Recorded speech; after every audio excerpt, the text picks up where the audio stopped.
Under the soft glow of the kitchen light, I watched Laura's fingers hover over her phone, a smile tugging at her lips as a message from him flashed on the screen. Still, I didn't move. My hand gripped my glass of wine, the familiar weight grounding me. As she looked away, her mind already drifting elsewhere, the faint scent of her perfume, once so comforting, filled the room. While she waited for my reaction, it hit me. After 25 years, she had chosen him over us. That's when I spoke, steady and unyielding. If you want someone younger, you'll have to let me go first. Before the story begins, tell me, where are you watching from? I hope your day's gentle and calm. Please like, subscribe, and let's start our story together. Mike stood in the dim light of the dining room, his fingers brushing gently over the tablecloth. It was set just as he had imagined. Soft candles flickered, their light casting warm shadows on the walls. A simple but thoughtful meal, grilled salmon, roasted vegetables, a bottle of wine they'd shared on their honeymoon. Everything was in place. He had hoped it would be a quiet evening, a reminder of what they had built over the years, 25 years, a quarter century. He glanced at the clock, 7:45 p.m. She was late. It wasn't like Laura to be this late on a night like this, and yet he felt a quiet unease settling in his chest. Maybe she'd been caught up at work, or perhaps something had delayed her. The thought seemed plausible, but as the minutes ticked by, a gnawing sense of discomfort began to take root in Mike's mind. When the door finally opened, it wasn't the familiar sound of her footsteps, the easy pace he had grown used to over the years. Instead, it was the soft click of heels against the wooden floor. He stood, wiping his hands on the dish towel. Laura entered, her gaze briefly meeting his, but she didn't smile. Not the way she used to, at least. Her hair, usually tied back in a loose bun, was wild and unrestrained, and she wore a brightly colored blouse that seemed almost too youthful for her age. The contrast hit Mike harder than he expected. "You're late," he said, trying to sound casual, though he couldn't mask the tightness in his voice. "Sorry, I got caught up," Laura replied, though her words felt detached, like they were coming from someone far removed. She didn't seem to register the dinner spread before her, instead glancing quickly at her phone as she dropped her purse by the door. Mike watched as she typed something into the screen, her thumb moving in a pattern he didn't recognize. "It's okay. Dinner's ready whenever you're ready," Mike said, though he wasn't sure what he was hoping for anymore. Her eyes didn't leave the phone as she nodded. She sat down across from him, her gaze fixed on the screen, not even glancing at the food. Mike watched, his chest tightening. The phone seemed to have a magnetic pull on her. She didn't touch the wine, didn't reach for the bread. He watched her fingers fly over the screen. It was as if the space between them had grown, wider than the table itself. "You've been on that thing all night," Mike said after a long pause, unable to keep the frustration from his voice. Laura didn't even look up. "It's just a group chat," she muttered. "You wouldn't understand." He bit back a sharp retort. Instead, he tried to focus on the conversation they should have been having. This was their night, their moment. They'd spent months planning it. He had hoped it would feel like the beginning of something fresh, something that could rekindle what they once had. But the longer she ignored him, the clearer it became. Something had shifted. "What's this group you're talking about?" Mike asked, his voice lower now, more curious than confrontational. She finally glanced up, her expression flat. "It's a youth energy group," she said, as if it explained everything. "You know, a group of like-minded people who want to feel younger, you know?" Mike didn't know, and yet something in the way she said it, the casual tone, made his stomach turn. He tried to make sense of her words, but the realization hit him like a quiet storm. He was no longer part of her life in the way he had been. Somewhere along the way, she had drifted, and now, here they were. 25 years, and she was searching for something else. Something he wasn't. "A youth energy group," he repeated, trying to swallow the knot in his throat. "So, what? You think that'll fix everything?" Laura's gaze flickered just for a moment. "No, Mike," she said, her voice turning a little softer. "I don't think it'll fix everything, but it's helping me figure things out. I need something. I need to feel different. Mike swallowed hard, nodding slowly, though the pit in his stomach was widening. This wasn't about fixing anything. This wasn't about the group. This was about her distancing herself. Emotionally, physically. It felt like he was watching her slip away, bit by bit, day by day. She stood up abruptly, her chair scraping against the floor. I'm really tired. I think I'm just going to head to bed. Already? Mike asked, a bitter edge creeping into his voice, but she didn't seem to notice. She didn't seem to care. Yeah, she said simply. I'll see you tomorrow. As she walked away, Mike sat back in his chair, the candles flickering weakly in front of him. He stared at the empty space where she had just been, his heart sinking further into the quiet ache of realization. The dinner was untouched, the conversation had never materialized, and Laura was already retreating to her own world. And he was left behind, once again, alone at the table. He could hear the faint sound of her footsteps heading up the stairs. The door to their bedroom closed with a soft click, and Mike sat there, staring into the dimly lit room, the weight of her absence pressing down on him more heavily than he could have imagined. Mike stepped into the living room, the floorboards creaking under his weight as he moved. The sun had begun to dip behind the trees outside, casting a soft golden glow through the windows. He'd just come back from his walk, a little tired, a little sore from the years, but feeling the kind of quiet peace that had settled in after retirement. It had been one of those rare moments in the day where everything felt normal, simple, stable. But that feeling slipped away as soon as he saw them. Laura was standing by the door, her smile bright and open in a way that made Mike pause. She was laughing, a light, almost youthful laugh. One that seemed entirely too fitting for the moment. And there, standing next to her, was a man. Evan. He was younger, probably in his early 30s, with a build that Mike couldn't help but notice. Fit, strong, the kind of guy who seemed to exude vitality. He looked at ease, like he belonged here. Mike, this is Evan, Laura said, her voice infused with that same energy that had seemed so foreign to him lately. My wellness coach. Evan extended his hand with a wide grin. It's good to finally meet you, Mike. Laura talks about you all the time. She's lucky to have you. Mike shook his hand, feeling the warmth in Evan's grip, the strength, the confidence. His eyes flickered to Laura, but she wasn't looking at him now. She was looking at Evan, her eyes bright with something that Mike couldn't quite place. Admiration, excitement, maybe a little of both. Nice to meet you, Evan, Mike said, trying to keep his tone even.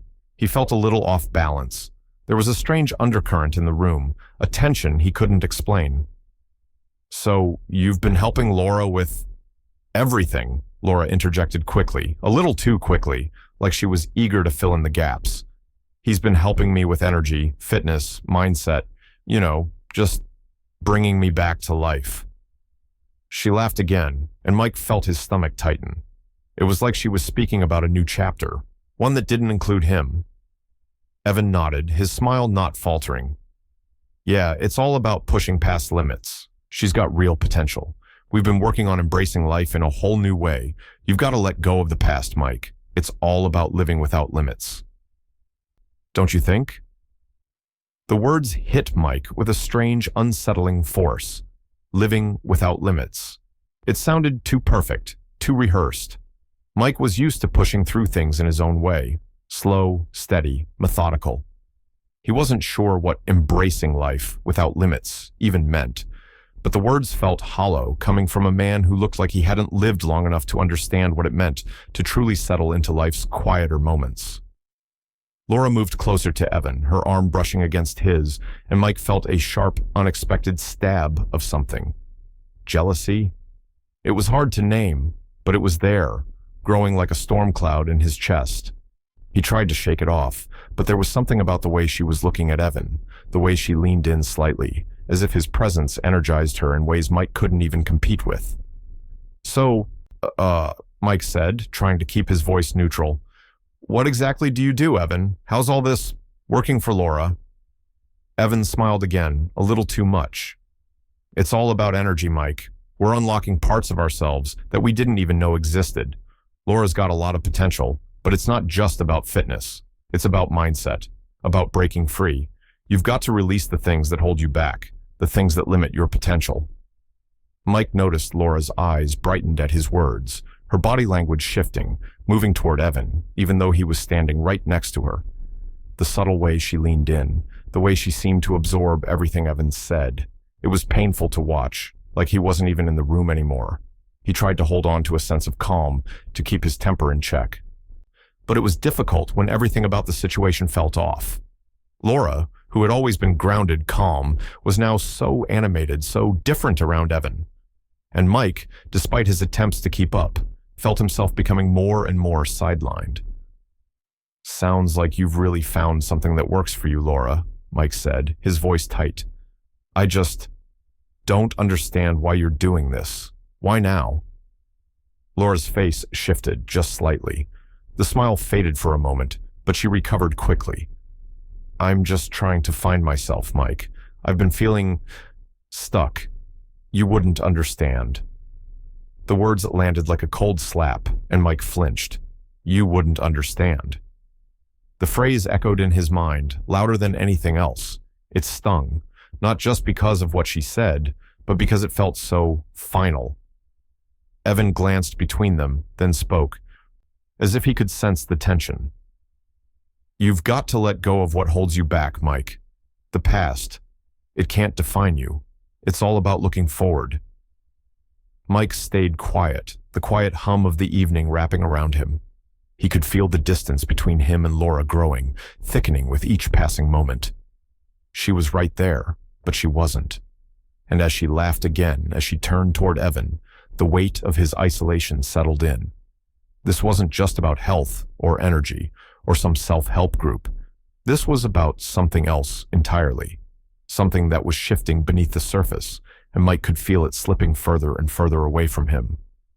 He stayed silent, watching the way Laura's face lit up, the way she absorbed Evan's every word.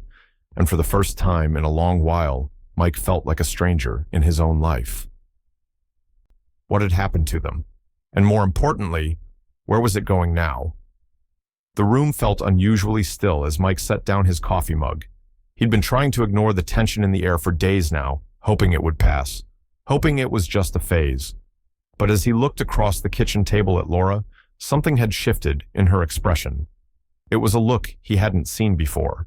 Her eyes, once warm and familiar, now seemed distant, almost unreadable. "Mike," Laura began, her voice low and steady but sharp. "We need to talk." The words hung in the air, thick and heavy. Mike's heart skipped. He had a feeling he knew where this was headed, but hearing it aloud was something different. His pulse quickened, and he braced himself. He could see it in her posture, arms crossed, shoulders tight, as if she was preparing to say something that would change everything. And in some way, he already knew it would. "I've been thinking about things," Laura continued, her eyes not quite meeting his, her fingers tapping nervously against the edge of the table. "About my life, about us." Mike felt a cold weight settle in his chest. "What about us?" His voice was calm, but there was a tremor beneath it that he couldn't quite hide. He had known that something was off, but to hear her finally say it, to hear her finally bring it up, felt like a blow to the gut. Laura hesitated for a moment, then, almost as if the words had been building up inside her for a long time, she let them spill out. "I want someone younger, more exciting." The words hit him like a slap, so unexpected, so blunt, that he couldn't respond immediately. His mind froze. He stared at her, his mouth open, trying to grasp the meaning of what she'd just said. Did he hear her correctly? More exciting? His mind replayed the words, but they still didn't make sense. The simple cruelty of it left him speechless. I don't understand," Mike said finally, his voice quiet, almost unsure. His whole body felt like it was suspended in some kind of fog. His eyes met hers, searching for any sign of softness, any hint that this was just some kind of bad joke. But there was none. Laura shifted in her seat, now visibly uncomfortable under his gaze. "I'm not cheating, Mike. I just need something else, something I don't have with you anymore." Her words hit harder than anything he'd expected. I need something else. That was the heart of it. Not just wanting someone younger, but needing it. Like she was starved for something he couldn't provide. He fought the urge to push his chair back and walk away, to just escape. But he stayed, rooted to the spot, his fists clenched under the table. "So, what does that mean for us?" Mike asked, his voice steady despite the storm brewing inside him. "What do we have left after 25 years if you feel this way?" Laura's gaze dropped to the table, and for a moment, Mike thought she might not answer. But then she looked up, and the vulnerability in her eyes was unmistakable. "I feel like I've lost myself in this marriage, Mike. Like I've been someone I didn't even recognize for years. I've been giving everything to you, to the kids, to this house, and I just lost me somewhere along the way." The weight of her words landed like a crushing blow. Mike opened his mouth, but nothing came out. Lost herself. She had spent 25 years of their life together, and now, with one sentence, she was telling him that none of it mattered, that she was willing to give it all up for some version of herself she felt she had buried. Mike's heart twisted painfully in his chest. "And what do you think this search for something younger, something more exciting is going to fix, Laura?" His voice cracked, the bitterness sharp now. "Is it really about me, or is it about your fear of getting older?" Laura flinched, her face hardening, as though she had braced for the words. "It's not about age, Mike. It's about me," she said, her tone now defensive, almost angry. "I'm not a victim of time. I just don't want to wake up one day and realize that I've given up everything for a life that isn't even mine." She stood up suddenly, pushing her chair back with a force that made Mike flinch. She began pacing, her hands gesturing as though to emphasize her words, but all Mike could focus on was the space between them, how it had grown, how it was stretching wider by the second. She wasn't the woman he had married anymore. That much was clear. "I don't know what you want from me anymore," Mike said quietly. "Do you want me to just let you go? To just accept that 25 years of building a life together don't mean anything?" Laura stopped pacing, her back to him now, her shoulders slumped, as if the weight of the conversation had drained her. "I never said that, Mike. I'm not saying I want to leave. I'm just trying to figure out what's left, for me." Mike closed his eyes, his mind spinning. The man he had been, the husband he had been, felt so distant now. Was that all it had been for her? Just a role? Silence hung in the room, thick and suffocating, as both of them seemed to lose their grip on something they couldn't even name. "I'm going to sleep in the guest room tonight," Mike said, his voice low, almost a whisper. "I need some space." Laura nodded without saying anything more, and without another word, she left the room. Mike remained where he sat, the heaviness of the conversation crushing him. He felt an ache deep inside, not just from the betrayal of her words, but from the realization that he had never seen this coming.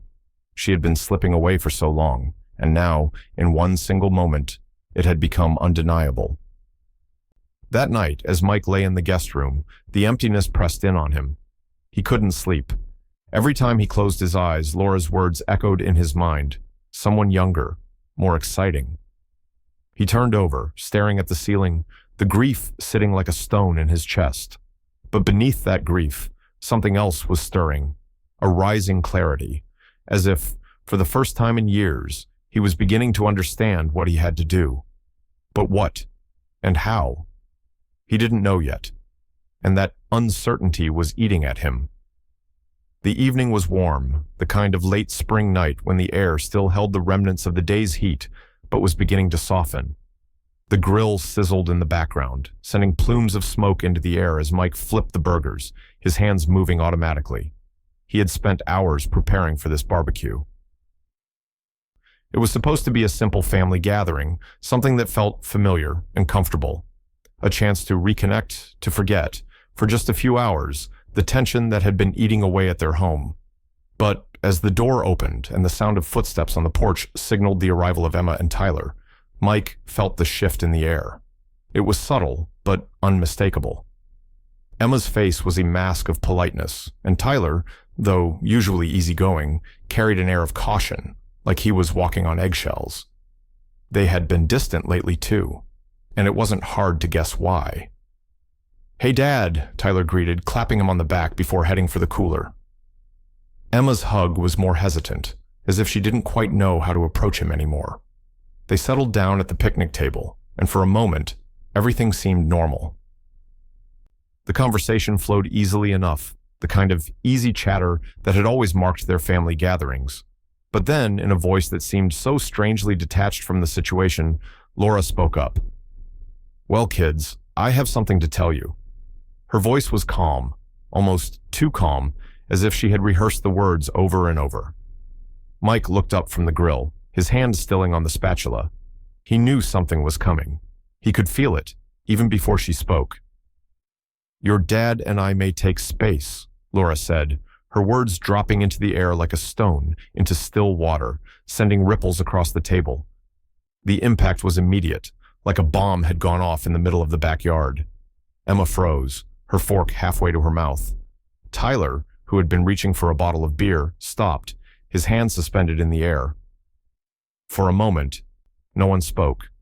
The only sound was the crackling of the grill and the faint rustling of the wind in the trees. "What do you mean, take space?" Emma asked, her voice barely above a whisper, the hurt already clear in her tone. Her eyes were wide, searching Laura's face for some sign of clarity, but there was nothing. Laura's expression was unreadable, almost distant. Laura glanced over at Mike, as if confirming that what she had just said was really happening. Then, without missing a beat, she turned back to their children. "It's just, we've been going through some things. Some differences that we need to work through. Age differences, energy mismatch." The words hung in the air, too vague, too cold. Mike felt a lump rise in his throat.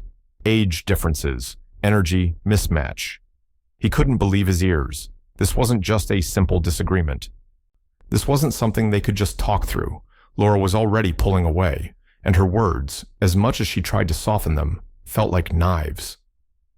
Emma's face crumpled. The hurt was immediate, raw. She set her fork down and stood up from the table, her chair scraping across the concrete. "What are you saying, Mom?" Her voice broke slightly, and Mike saw the way her hands shook. You're just giving up on Dad?" Laura's face tightened, but she didn't apologize. She didn't soften her tone. "I'm not giving up, Emma. I just need space. This isn't about giving up. It's about figuring out who I am, who I need to be." Mike stayed silent, watching the exchange unfold. He wanted to speak, to say something, anything, but he didn't. What was there left to say? It was all out in the open now. The cracks had finally shown, and there was no fixing this, not right now. Tyler, usually the calm one, looked between his mother and Mike, his eyes narrowing. "This is ridiculous, Mom. You're telling us this now?" He leaned back in his chair, crossing his arms, his tone sharp. "What does this mean for us? For the family?" "It means I need time," Laura replied, a note of finality creeping into her voice. Mike's heart sank as he observed everything, but he couldn't bring himself to join the fight. There was nothing left to fight for, not right now. He could feel the anger rising in his chest, but it was overshadowed by something worse, the sheer exhaustion of it all. He had tried, he had loved her, he had given everything, and now she was telling him it wasn't enough. It never had been enough. As if on cue, Laura's phone buzzed on the table, the noise cutting through the tension. She picked it up, glancing at the screen, her fingers tapping quickly against it. Mike noticed, with a sinking feeling, that it was Evan. The text came in, one after the other, her responses just as fast. 1, 2, 3 messages. It was subtle, but it wasn't lost on the kids. Emma and Tyler exchanged looks, their faces darkening as they saw the flashing screen. "Really?" Tyler muttered under his breath. Emma's eyes flickered to her mother and then back to Mike, as if searching for some explanation. But Mike had no answers. He just watched as Laura typed, her fingers moving faster now, her entire demeanor shifting. She was fully immersed in something else, something that didn't involve any of them. And the worst part? Mike could feel himself becoming invisible. Later, after the barbecue had ended and the kids had retreated to their rooms, Emma found Mike alone in the living room, staring out the window. She came up to him quietly, sitting down beside him. For a long time, neither of them spoke. Finally, Emma broke the silence. "Dad, what's really going on?" Her voice was soft, filled with a kind of fragile hope, like she was still holding on to the idea that everything could somehow go back to the way it was. Mike didn't have an answer. Not yet. All he could do was look at his daughter, his eyes heavy with the weight of everything that had been unsaid. And as he opened his mouth to speak, he felt something stirring within him, something that was just beginning to take shape.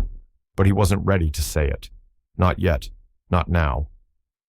And so, the silence stretched on, thick and unyielding. The hum of the old laptop was the only sound in the otherwise quiet house as Mike sat at the kitchen table. His fingers hovered over the keyboard, his mind running over the fragments of the conversation from earlier. Laura's words, the casual mention of taking space, still echoed in his mind, but it was more than that now. He could feel the distance between them growing by the minute, the subtle, calculated detachment in her every gesture. He hadn't been blind to the signs. Something had shifted, and it wasn't just the words she had spoken, it was the things left unsaid. Mike hadn't meant to check the bank accounts today, but his gut had been telling him something for a while now, and as much as he hated the feeling, he couldn't shake it.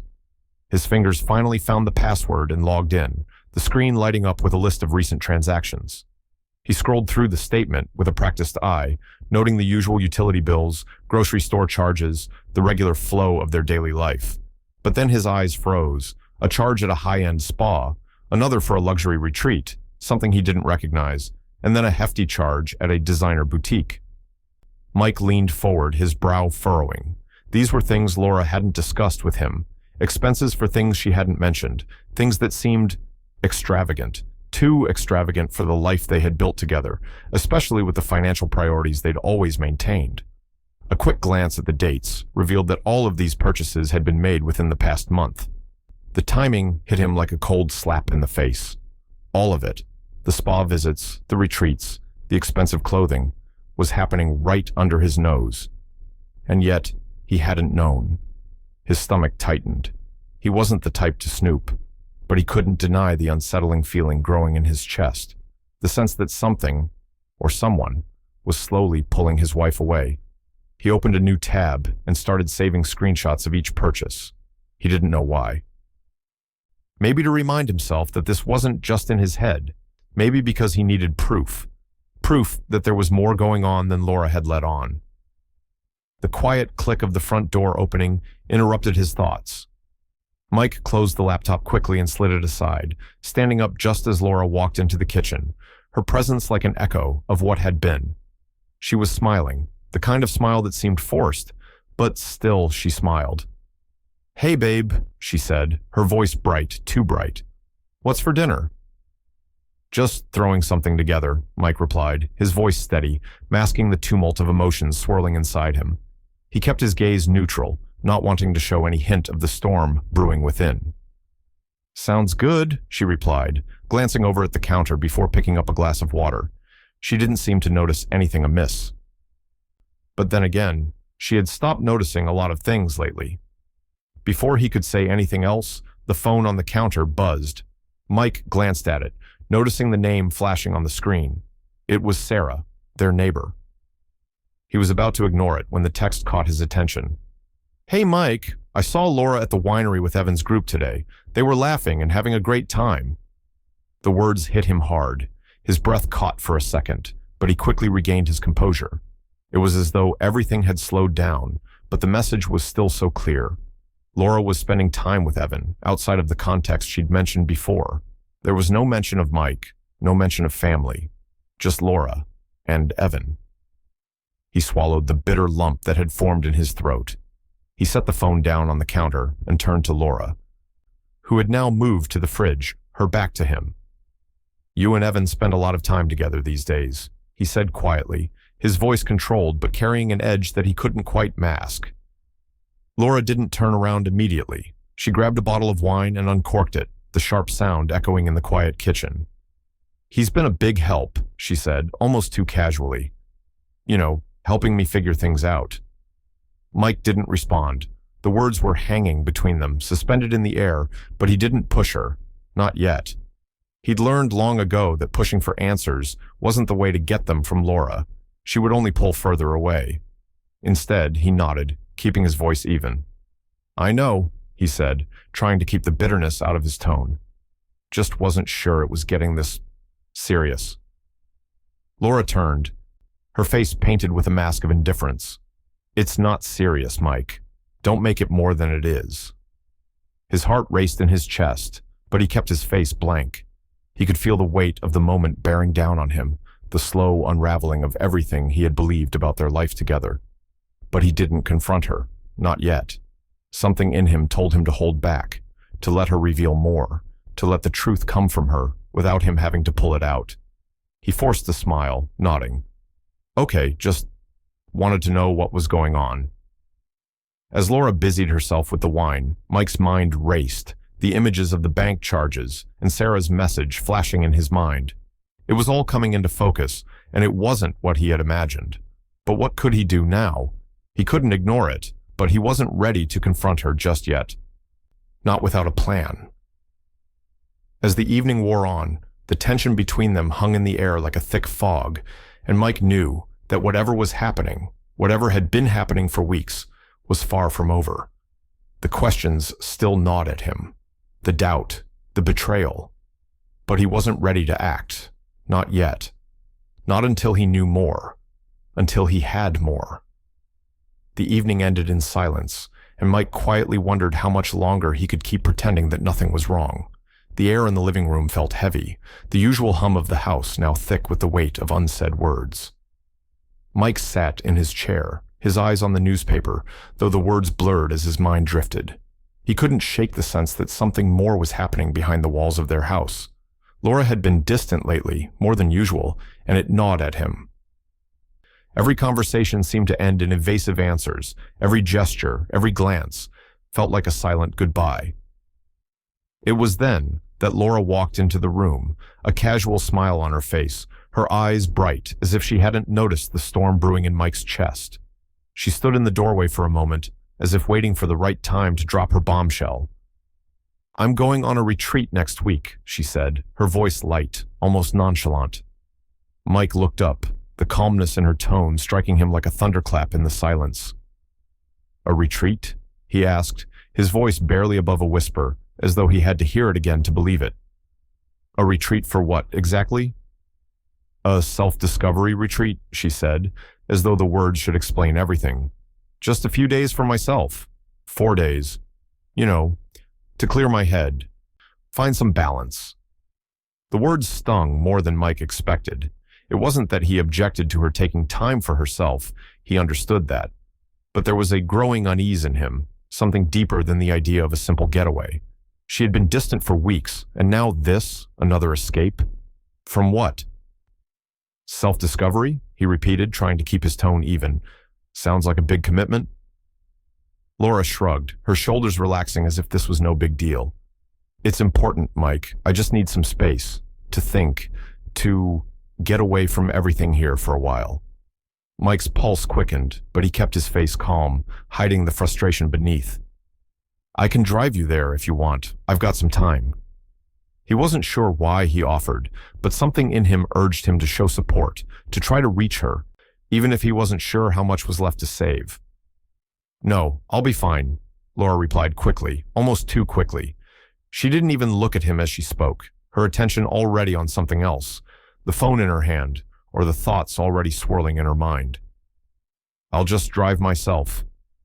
Mike watched her for a moment, the finality in her words sinking into him like ice. No need for him, no need for her husband, no need for their shared life. She was already retreating, not just physically, but emotionally, and he was the last to know. As she walked out of the room, Mike's thoughts swirled. Something wasn't right. The timing felt off, the casualness of her announcement too cold for something that was supposed to be about reconnecting. Was she really looking for clarity, or was she running from something else? From him? From them?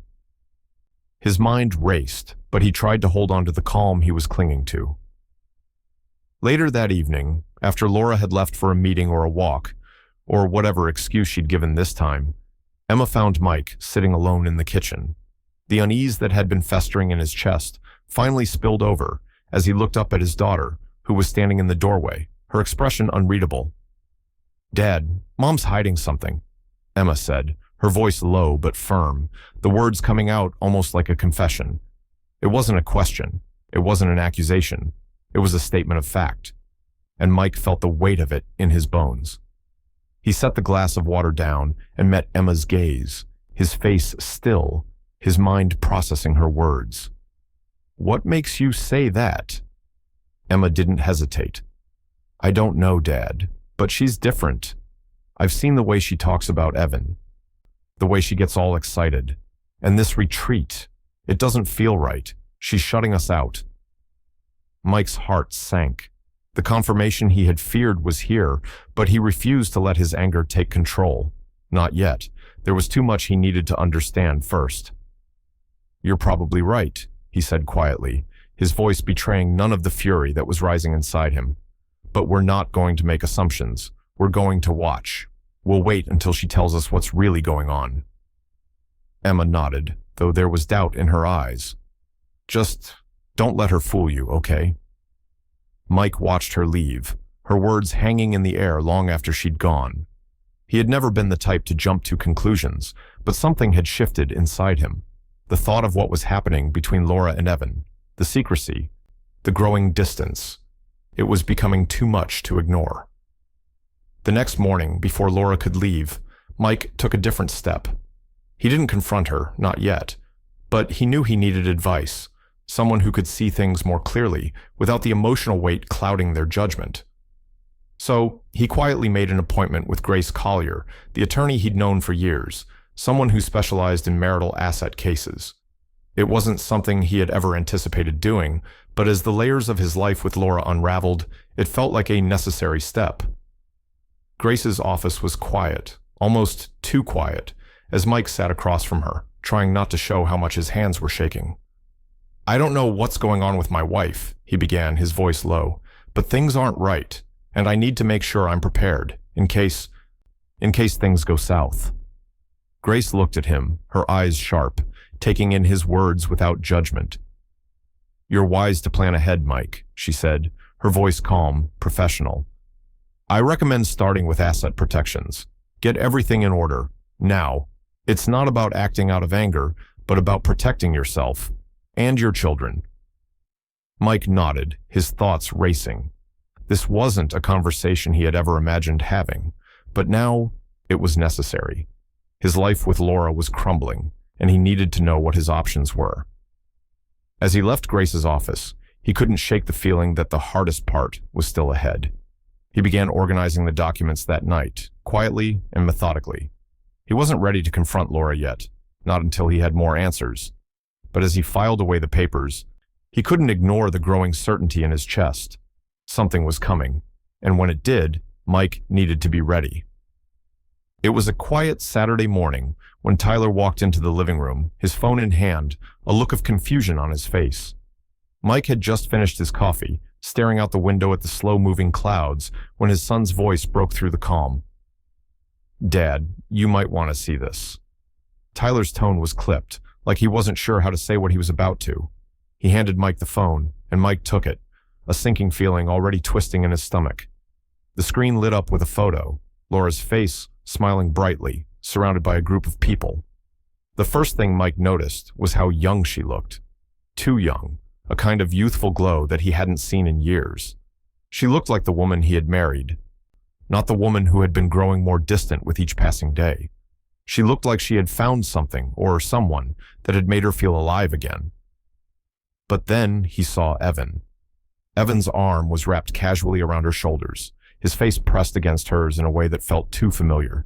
They were laughing, their faces close, as if the rest of the world didn't exist in that moment.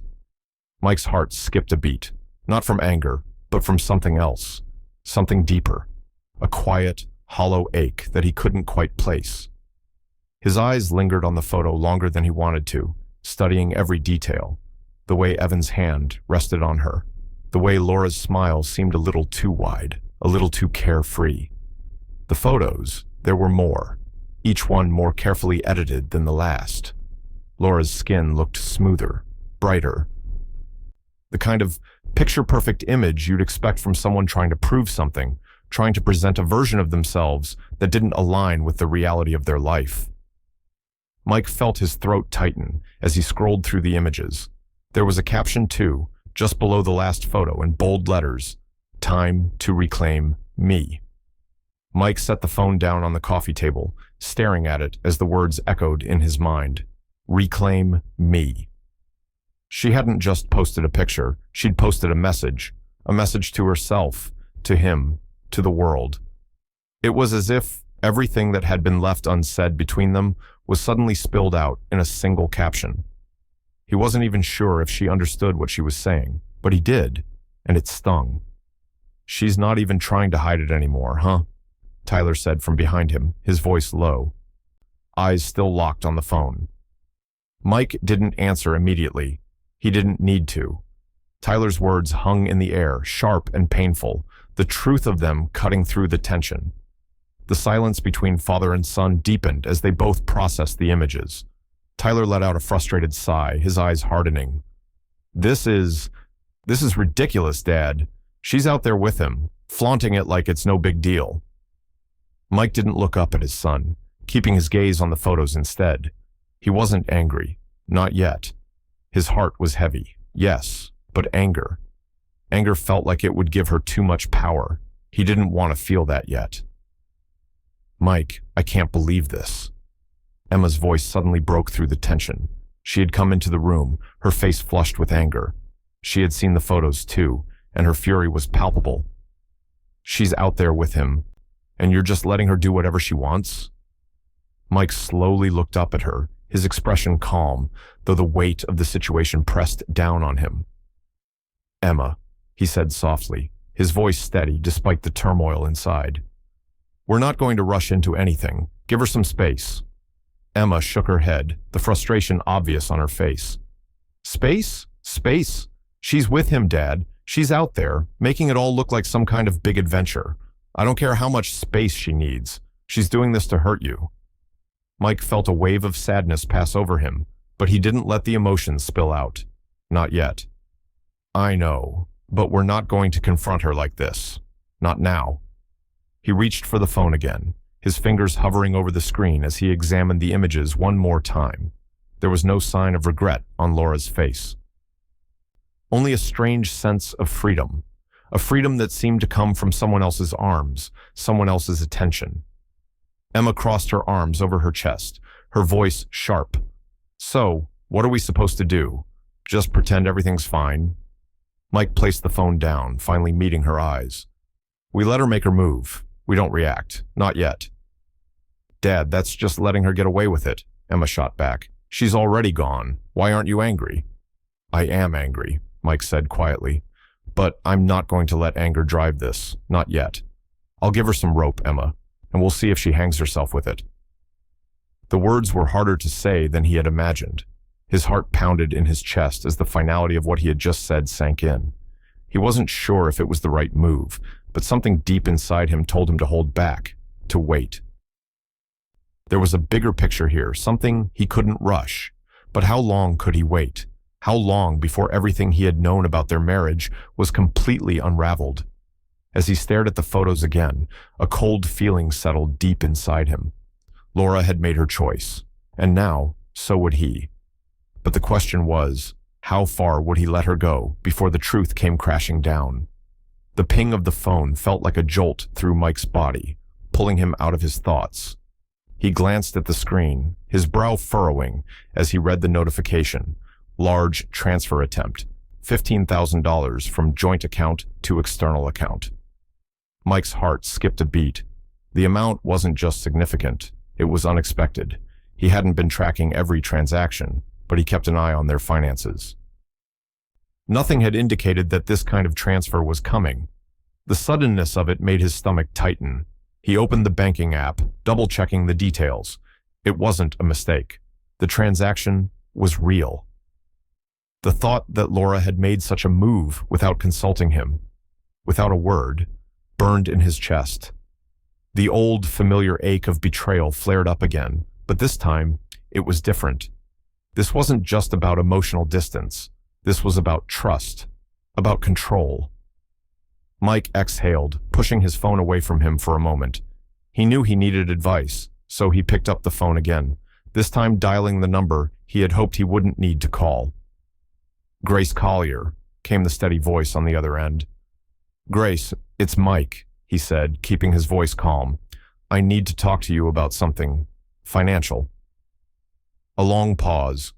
Then, "What's going on?" Mike ran through the details quickly. The large transfer, the sudden move of money, the feeling of his entire world shifting underneath him. Grace listened, asking a few clarifying questions before speaking with authority. "Mike, you're doing the right thing. You need to freeze your joint accounts temporarily. You can't afford to let her move money around like that. It's time to protect yourself." Her words hit harder than he expected. It wasn't just about protecting the finances, it was about protecting everything he had worked for, everything he thought was secure. "I don't want to escalate things," Mike said quietly, "but I'm starting to wonder how much I've really been part of the picture anymore." Grace's voice softened, but only slightly. "Take control of what you can, and document everything. It may not seem like much now, but it's a clear red flag. Trust your instincts." Mike agreed, his mind racing. He had been patient, but the lines had been crossed too many times now.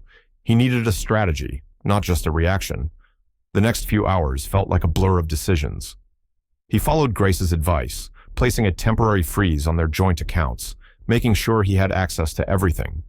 He wasn't ready to confront Laura about the transfer yet, not until he had more clarity, but he was no longer letting things slide. Not anymore. When Laura walked in later that evening, her presence seemed to fill the room with a tension that Mike could almost taste. He didn't immediately look at her, but he could hear her footsteps, the sound of her purse dropping onto the kitchen counter. "Mike, my card isn't working," Laura said, the frustration clear in her voice. "It's been declined everywhere I go." Mike didn't react right away. He knew exactly what this was about. She would have noticed by now. She would have felt the change. "I froze the joint accounts temporarily," Mike said, his voice even, betraying none of the anger that simmered beneath his calm exterior. "I need transparency, Laura. We can't keep doing this." Laura's eyes narrowed as she stared at him, the sudden shift in her demeanor almost palpable. "You froze the accounts? What right do you have to do that?" Her voice rose, her anger sharp. "You're controlling everything now. You can't just pull this kind of stunt without telling me first." Mike didn't flinch. He kept his gaze steady, his hands resting on the table in front of him. "I'm not controlling you, Laura. I'm just asking for transparency. You can't make decisions like this without any discussion. It's not just about the money. It's about trust. And right now, I don't trust what's happening." She slammed her hand down on the counter, the force of it making him flinch, but his composure didn't waver. "You don't trust me? You've never trusted me," she shot back, her words cutting deeper than he expected. Mike exhaled slowly, his voice quiet but firm. "This isn't about trust in the past. It's about the present, what's happening now." For a long moment, Laura just stared at him, her chest rising and falling with each sharp breath. Then, without warning, she turned on her heel. "I'm going to meet Evan," she said, her tone dismissive, almost final. "I need space. I need to think." Mike watched her leave, his heart tightening in his chest, but he didn't stop her. Not this time. He had to let her go, let her make her choice, whatever it might be. As the door clicked shut behind her, Mike sat still in the silence that followed, the weight of everything settling in. His patience was wearing thin, but more than that, his mind was already shifting from confusion to clarity. He wasn't just reacting anymore. This wasn't just about Laura's actions. It was about his actions now, about taking back control, about putting things in motion. Mike knew that whatever came next, he would be ready. But the hardest part wasn't yet over. He still had to wait for the truth to reveal itself, and he had to make sure he was standing on the right side when it did. The house was quiet when Sarah knocked on the door. Mike had been sitting in the living room, his mind replaying the day's events over and over. The sting of the argument with Laura still lingered in his chest, a constant throb of frustration and confusion. He hadn't expected much when Sarah texted earlier, just a simple check-in. But when he opened the door, the look on her face told him everything he needed to know. "I saw her," Sarah said before Mike could say a word, her voice sharp with concern. "Laura, she was at that event Evan organized, and she publicly belittled you, made it seem like you were controlling her. I don't know what's going on, Mike, but I'm worried." Mike's stomach twisted at the thought of Laura tearing him down in front of others. He had known things were falling apart between them, but hearing it from someone else, hearing how Laura had positioned him as the villain, left a bitter taste in his mouth. "I don't understand," he murmured, his mind racing. "I've done nothing but try to support her." Sarah shook her head, her expression grave. "Mike, this goes deeper than just a marriage falling apart. Evan is using her. He's not just a wellness coach. He's manipulating her, using her to recruit older women for his own agenda. I overheard some things. He's grooming her, making her feel like she needs him, like she can't find herself without him." Mike's heart skipped a beat. The revelation hit him like a punch to the gut. He had suspected something wasn't right, but hearing it aloud, the calculated nature of Evan's actions, the way he had been working Laura, pulling her further away from him, it all became too clear. She's blind to it, Mike thought, the realization cutting deeper than he expected. Laura, his wife, the woman he had spent 25 years with, was so caught up in this image of herself that she couldn't see the manipulation right in front of her. "I should have seen it," Mike said under his breath, the anger and the sadness seeping into his voice. "All the signs were there, and I let her walk away. I let her believe this was about finding herself." Sarah put a hand on his shoulder, a quiet support. "Mike, you couldn't have known, but now you do. And you can't let this keep happening. You need to protect yourself, and her in a way." Mike's eyes narrowed, the anger swelling in him, but not for the reasons he had expected. This wasn't about fighting for Laura anymore. This was about making sure that what Evan was doing, what was happening to his family, didn't go unnoticed. His mind began shifting from hurt to strategy. "It's time to let this play out," he thought. The truth was coming. It was time to let it expose itself. But there was more to it than just knowing. He needed to make sure the fallout didn't destroy him, too. Before Mike could speak, Tyler appeared at the entrance of the living room, his face tight with concern. He had overheard the last part of their conversation, and Mike saw the protective anger in his son's eyes. "What's going on, Dad?" Tyler asked, his voice laced with frustration. "Mom's been treating you like crap. Why are you letting her get away with it?" Mike turned to face Tyler, his expression calm, but there was a weight in his gaze. "Tyler, listen to me," he said, his voice steady. "This is not your fight. I don't want you getting involved in all of this. Just trust me." Tyler's fist clenched at his sides. "She's your wife, Dad. I'm not going to sit here and watch her tear you apart." Mike exhaled slowly, the gravity of the situation sinking in deeper. "I know, but this is something she has to figure out. Not us. All we can do is wait." Tyler didn't respond immediately, but the hurt in his eyes was obvious. He was angry, protective, but he wasn't yet ready to accept that Mike wasn't going to fight back in the way he expected. From the hallway, Emma stepped in, her expression equally as protective, though her voice was quieter, more determined. "I'm not letting her get away with this, Dad," she said, her tone fierce. "I want to confront her. I want to tell her what she's doing to you." Mike held up a hand, stopping her before the words could escalate further. "No, Emma," he said firmly. "Not yet. We're not going to confront her. Let her dig her own hole. Let the truth come out on its own." He felt his heart tighten as he spoke. Every part of him wanted to charge into the storm, to face Laura, to demand answers. But something in him told him that wasn't the right move.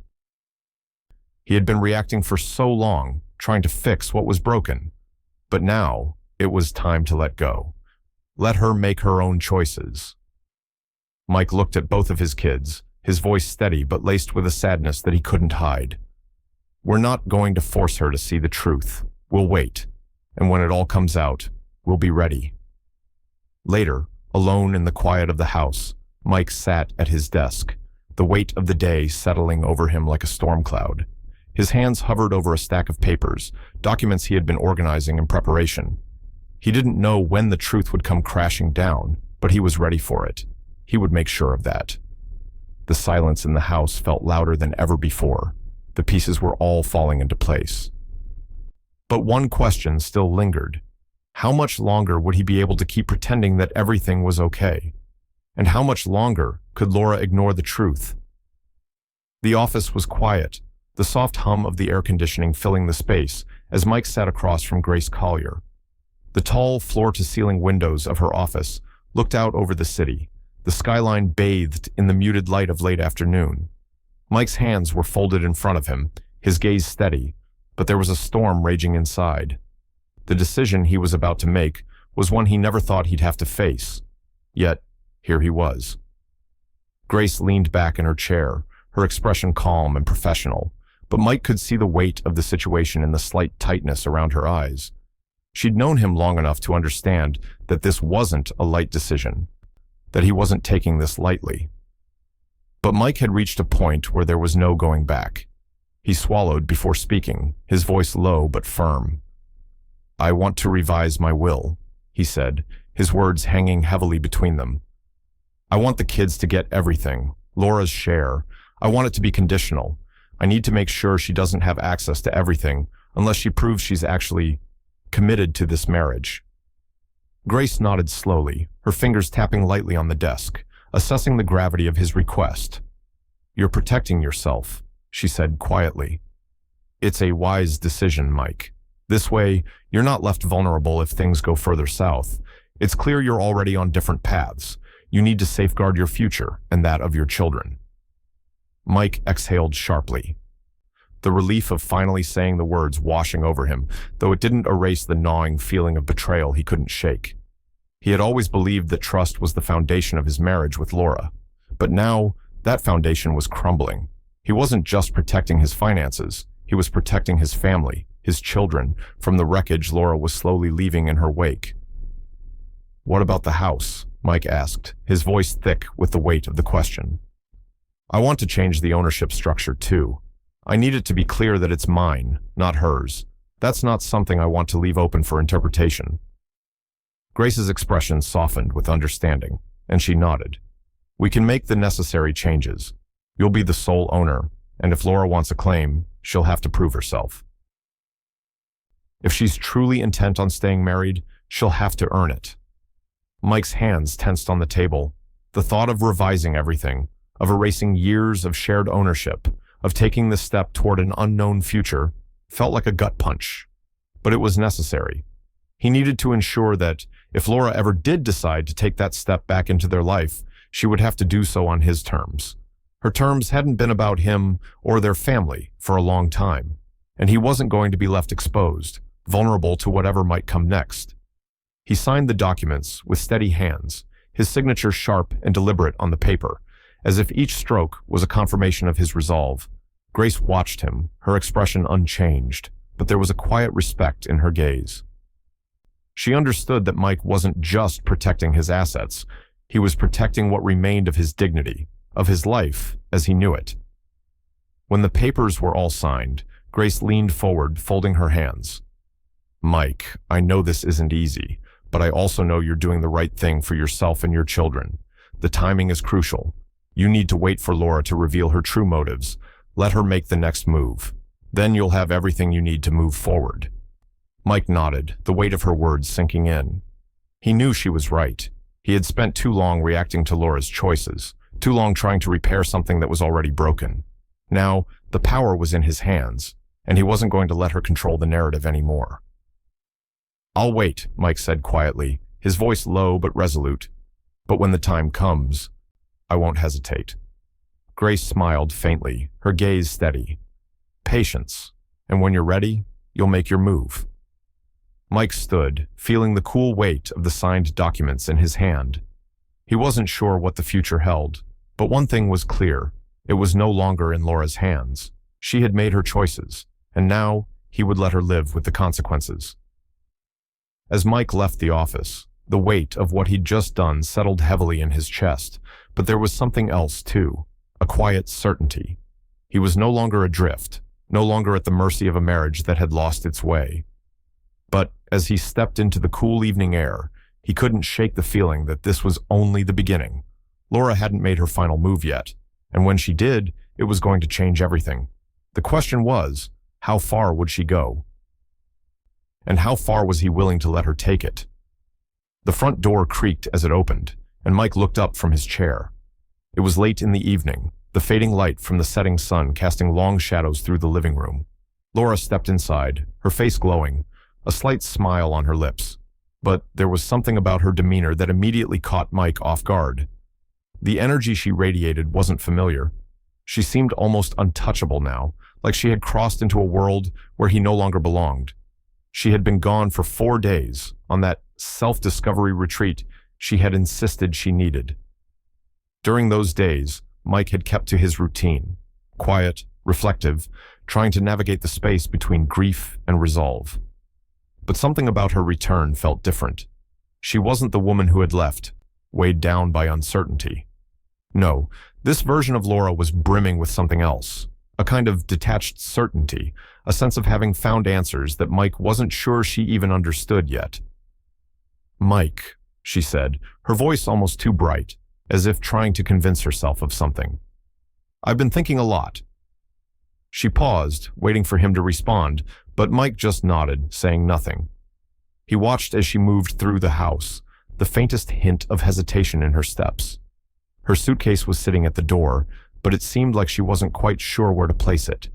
She finally turned to face him, her smile lingering, but less genuine than before.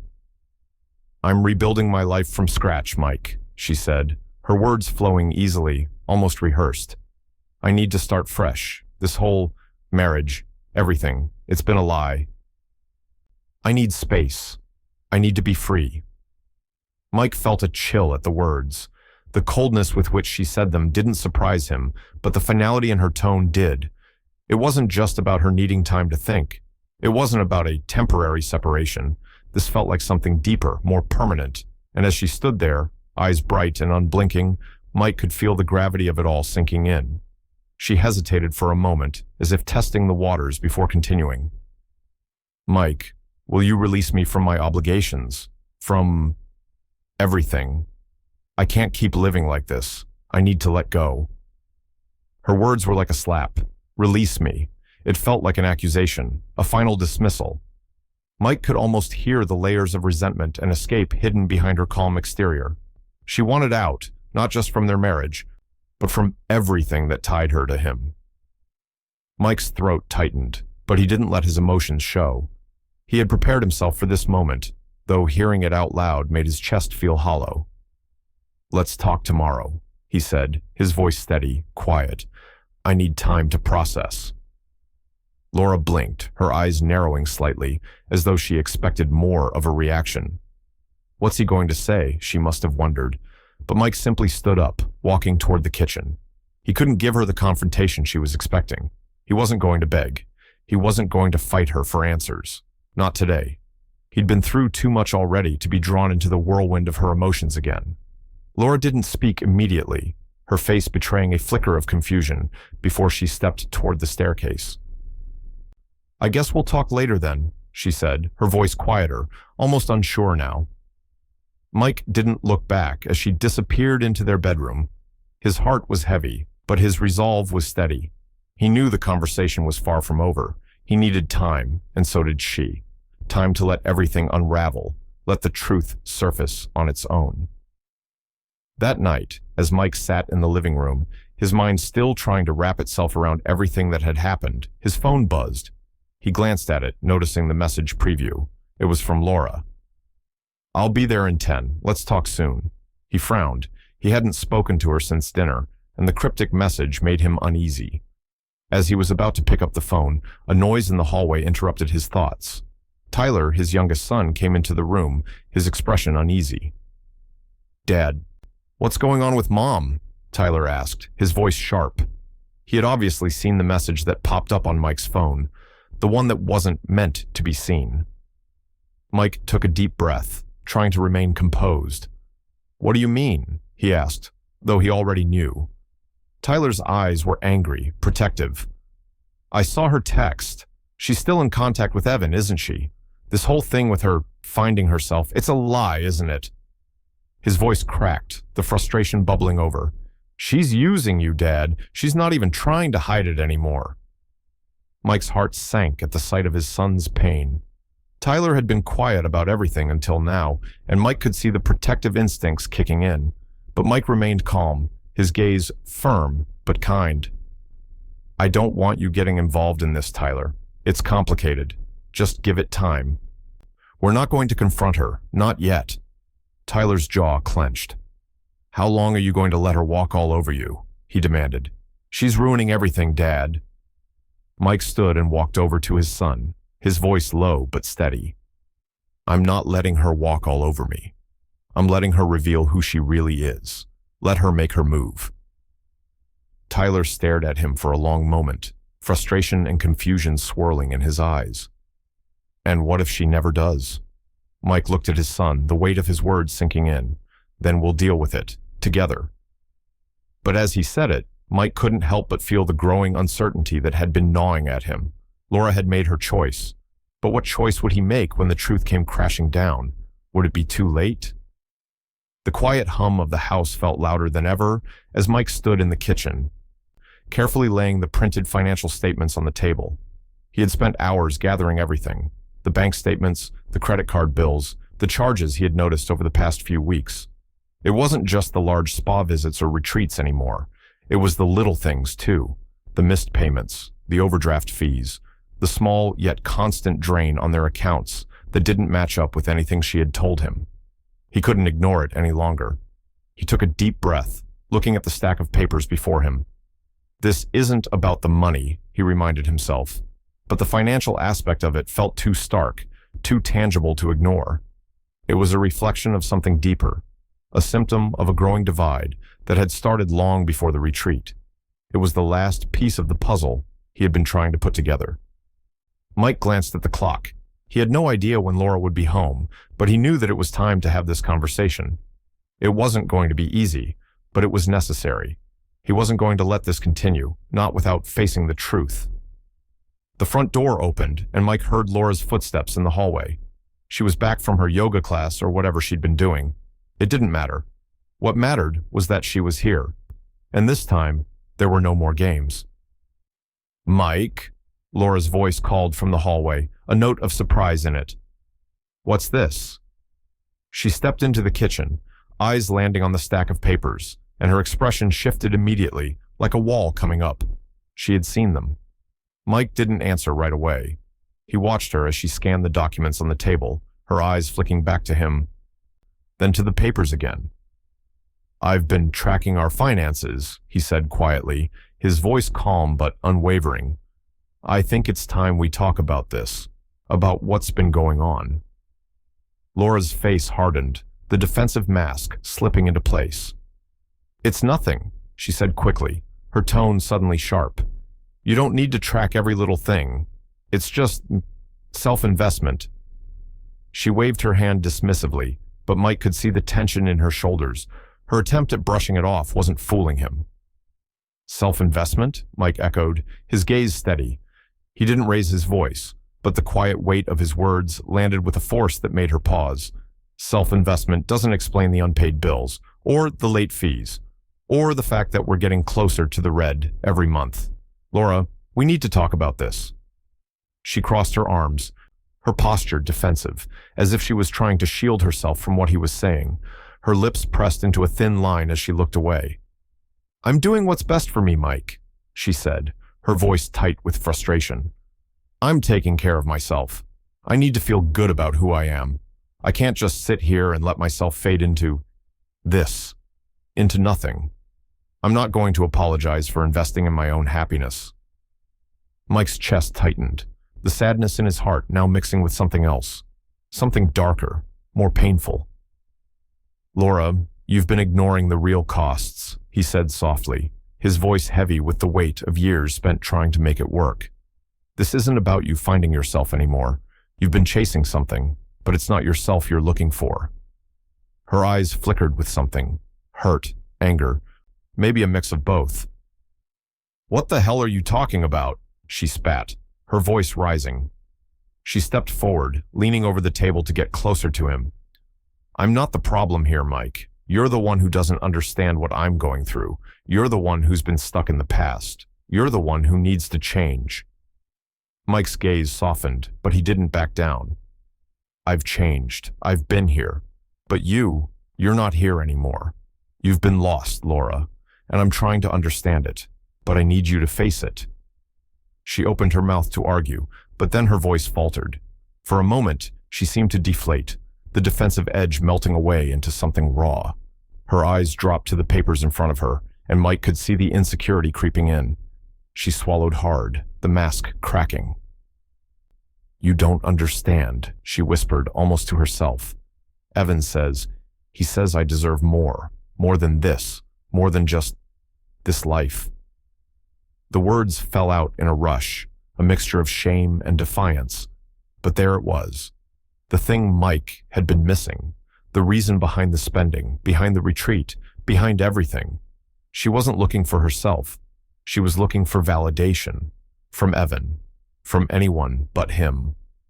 Mike's chest tightened at her confession, and for the first time he understood. This wasn't about self-discovery. It was about replacing the validation she couldn't find from him. She wasn't chasing freedom. She was chasing someone to tell her that she mattered, to fill the emptiness she'd started to feel, an emptiness that Mike hadn't known how to reach. His heart broke as he saw the truth of it all. He could feel the years of trying, the silent sacrifices, the hope he'd held on to so tightly for so long. But now it was clear. She wasn't running from him. She was running from herself. Mike took a deep breath, his voice softer now, though the hurt still lingered. "Laura, I can't fix that for you. I never could. You have to fix it for yourself." She looked at him then, a mixture of confusion and frustration in her eyes. "So that's it? You're just giving up?" she whispered, as if she couldn't even believe what she was hearing. Mike didn't answer. He just watched her, his gaze steady and final. There was nothing left to say. The truth had been laid bare, and it was too late to change anything now. The silence between them grew heavy, both of them knowing that whatever came next would define everything, and nothing would ever be the same. The soft glow of candlelight flickered on the dinner table, casting long shadows against the walls of the room. Mike had spent hours preparing the meal, a simple but elegant affair, just like the ones they used to share. The china was set out, the wine poured, and the gentle strains of classical music drifted in the background. He had hoped that the serene atmosphere would do something to soften the tension, to somehow bridge the growing divide between them. But as he looked at the empty chair across from him, the quiet anticipation gnawed at him. Tonight wasn't just about dinner. It wasn't just about a quiet evening together. Mike had a purpose, and he knew that this conversation would change everything. The sound of the door opening broke his thoughts. Laura stepped inside, her heels clicking softly against the floor. She wore a simple, elegant dress, one he had seen her wear at their anniversary dinner years ago. She looked good, maybe even better than she had in months, but there was something else in her eyes, something sharp and guarded. She had no idea what tonight was really about. "Mike," she said, her voice filled with that quiet uncertainty that always came when she wasn't sure where they stood. Her eyes flickered around the room, landing on the table, the candles, the setting. "What's this? A date night?" Mike didn't smile. "I thought we could have a conversation. A real one." Laura's eyes narrowed, but she didn't say anything. Instead, she walked slowly to the table, settling into the chair across from him. Her gaze lingered on the wine glass in front of her, but she didn't touch it. Mike didn't rush to start the conversation either, allowing the tension to hang in the air, the only sound the soft hum of the music. He could feel her waiting, could feel her expecting something, an apology, a plea for reconciliation. But he wasn't going to give her that. "You look beautiful tonight," Mike said, his voice steady even, though it carried the weight of everything that had come before. She didn't acknowledge the compliment, her eyes still searching his face for something. The uncertainty in her eyes was almost painful to watch. Laura took a deep breath, then sighed. Mike, we can't keep doing this. We need to figure out where we're going from here. I've been thinking about it, and I know everything, Laura, Mike interrupted quietly, his words cutting through the air with unexpected clarity. Her mouth snapped shut, her eyes widened, confusion flickering across her face. What do you mean? She asked, her voice suddenly tight, a slight tremble betraying the calm exterior she had tried to maintain.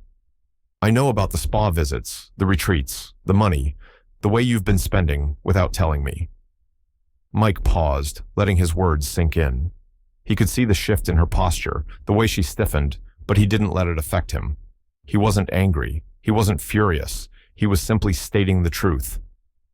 Laura opened her mouth to protest, to defend herself, but Mike held up a hand, signaling for her to listen.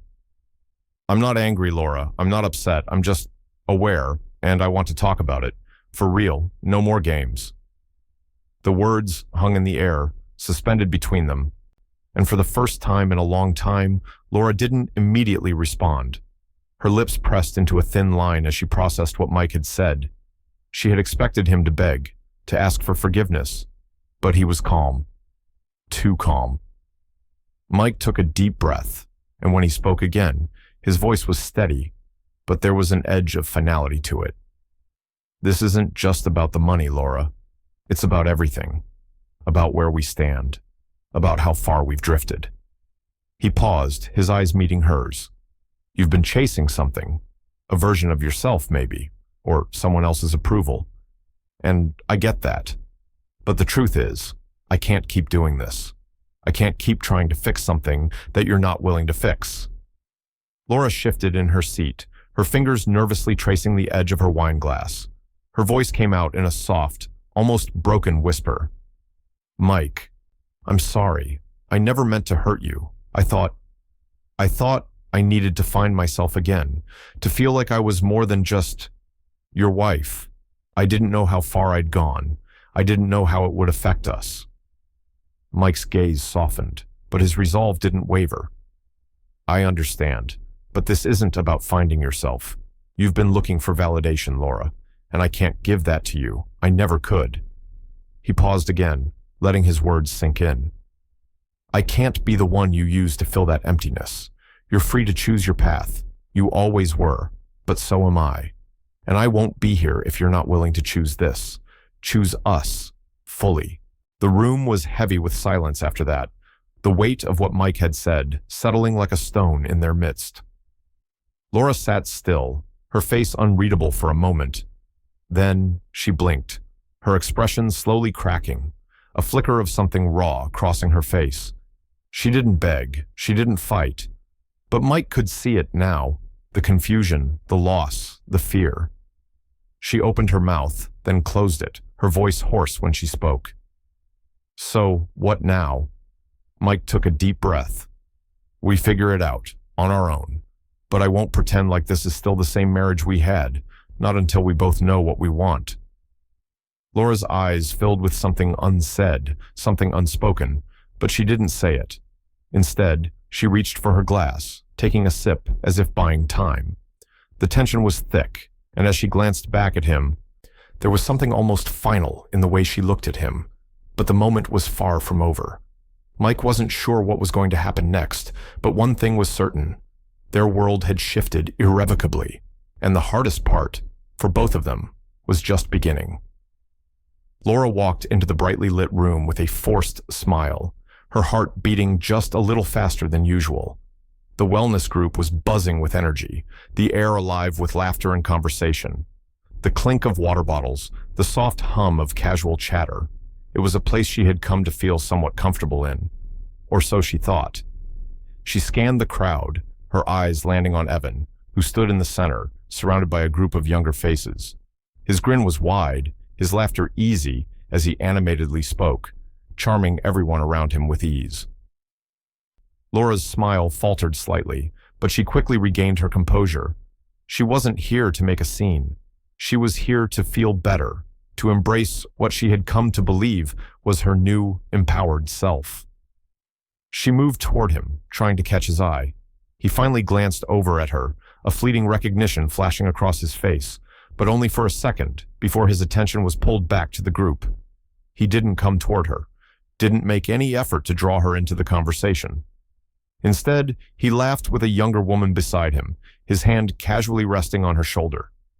The sight sent a pang through Laura's chest, but she swallowed it down. This was supposed to be her time, her chance to shine again, wasn't it? As she approached, one of the younger women from the group, a tall brunette with sharp features and a bright smile, waved at her excitedly. "Hey, Laura!" she called out, her voice cheery but distant. "Glad you could make it." Laura smiled back, but the familiarity of it felt hollow. She wasn't a part of the in-crowd anymore. She could feel the slight hesitation in the way people greeted her, the quick glances that moved on too quickly, as if they were already focused on something, someone else. She took a seat on the outskirts of the group, hoping for some sort of connection, but it was clear that she was an outsider. The conversation moved effortlessly, but it never truly included her. Evan continued to talk, his voice booming with enthusiasm as he spoke to a younger man across the room, completely ignoring the fact that Laura was sitting just a few feet away. Laura shifted in her seat, her palms sweaty. She felt the sting of it all, the realization that she was no longer seen as important, as vital, within the very group she had sought validation from. She had thought this was where she would find herself again. Instead, she was being left behind. The younger attendees were too busy comparing notes on their latest transformational experiences to even notice her. One of them, a petite woman with a pixie haircut, leaned in toward her friend and giggled. "She's like, our group mom, huh?" The comment was meant as a joke, but it landed with a heavy thud in Laura's chest. The laughter that followed felt like a slap in the face, their attention briefly shifting toward her with casual amusement before returning to whatever new trend they were currently enamored with. Our group mom. The words echoed in her mind. She wasn't a peer. She wasn't someone who fit in anymore. She was the older one, the one trying too hard to hold on to something that no longer belonged to her. The room suddenly felt smaller. Laura's skin felt tight, her breaths shallow. For the first time in a long time, she felt old. Not just older in age, but old in the sense that she no longer had a place in the world she was desperately trying to fit into. The faces around her, bright with youth and energy, only served to highlight the distance between her and them.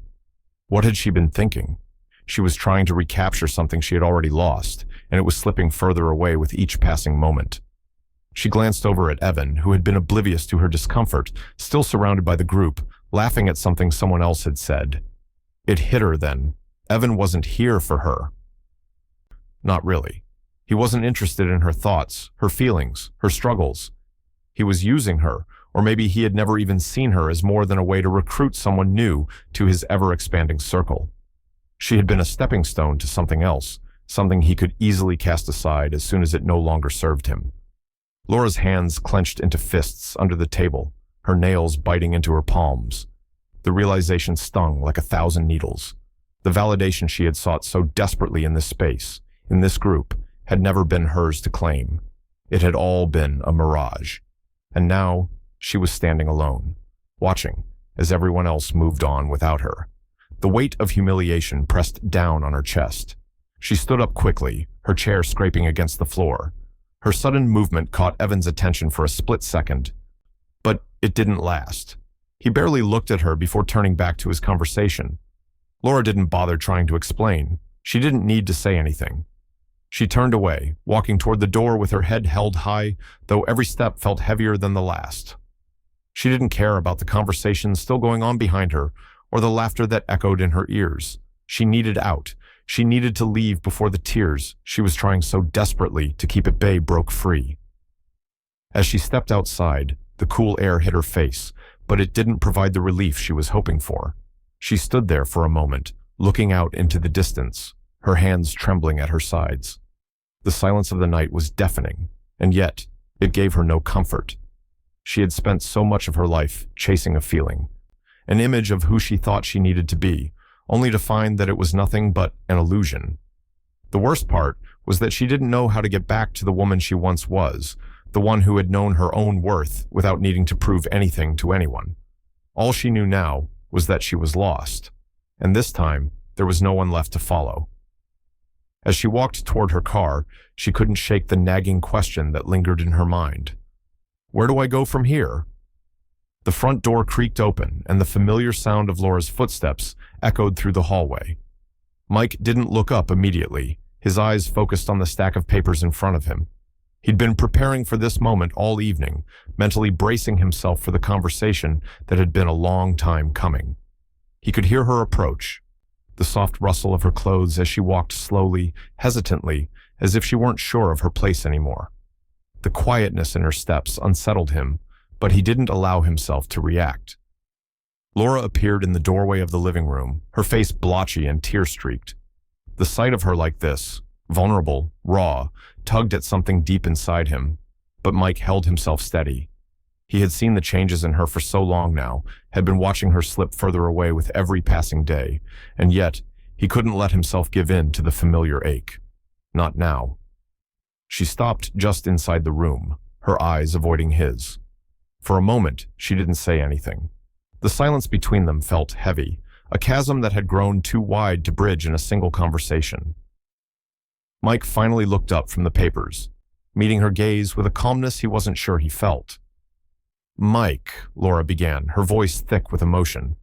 I can't do it anymore. Her words were barely a whisper, but they felt like a confession, as if she was letting go of something long buried. She sat down across from him, her hands trembling slightly. The group, it felt wrong, shallow, fake. She paused, her chest rising and falling with each shaky breath. I don't belong there. I don't even know what I was looking for. Mike remained silent, his expression unreadable as he studied her.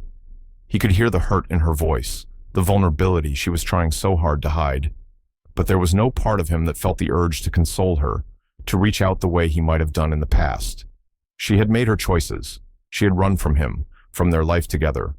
And now she was returning, broken, but the damage had already been done. Laura's eyes lifted to meet his, and she seemed to be searching for something in his face. Mike, do you still love me? Her voice cracked as she spoke the words, the rawness of the question hanging in the air between them. It was a simple question, one he had asked himself countless times in the past few weeks, and yet, when he finally responded, his voice was calm, even-toned, the weight of his answer undeniable. Love doesn't mean accepting disrespect, Laura. It doesn't mean tolerating behavior that tears us apart. The words hit her like a punch. She flinched, and for a moment, her gaze faltered, as if the weight of his statement had cut through whatever she had hoped to salvage.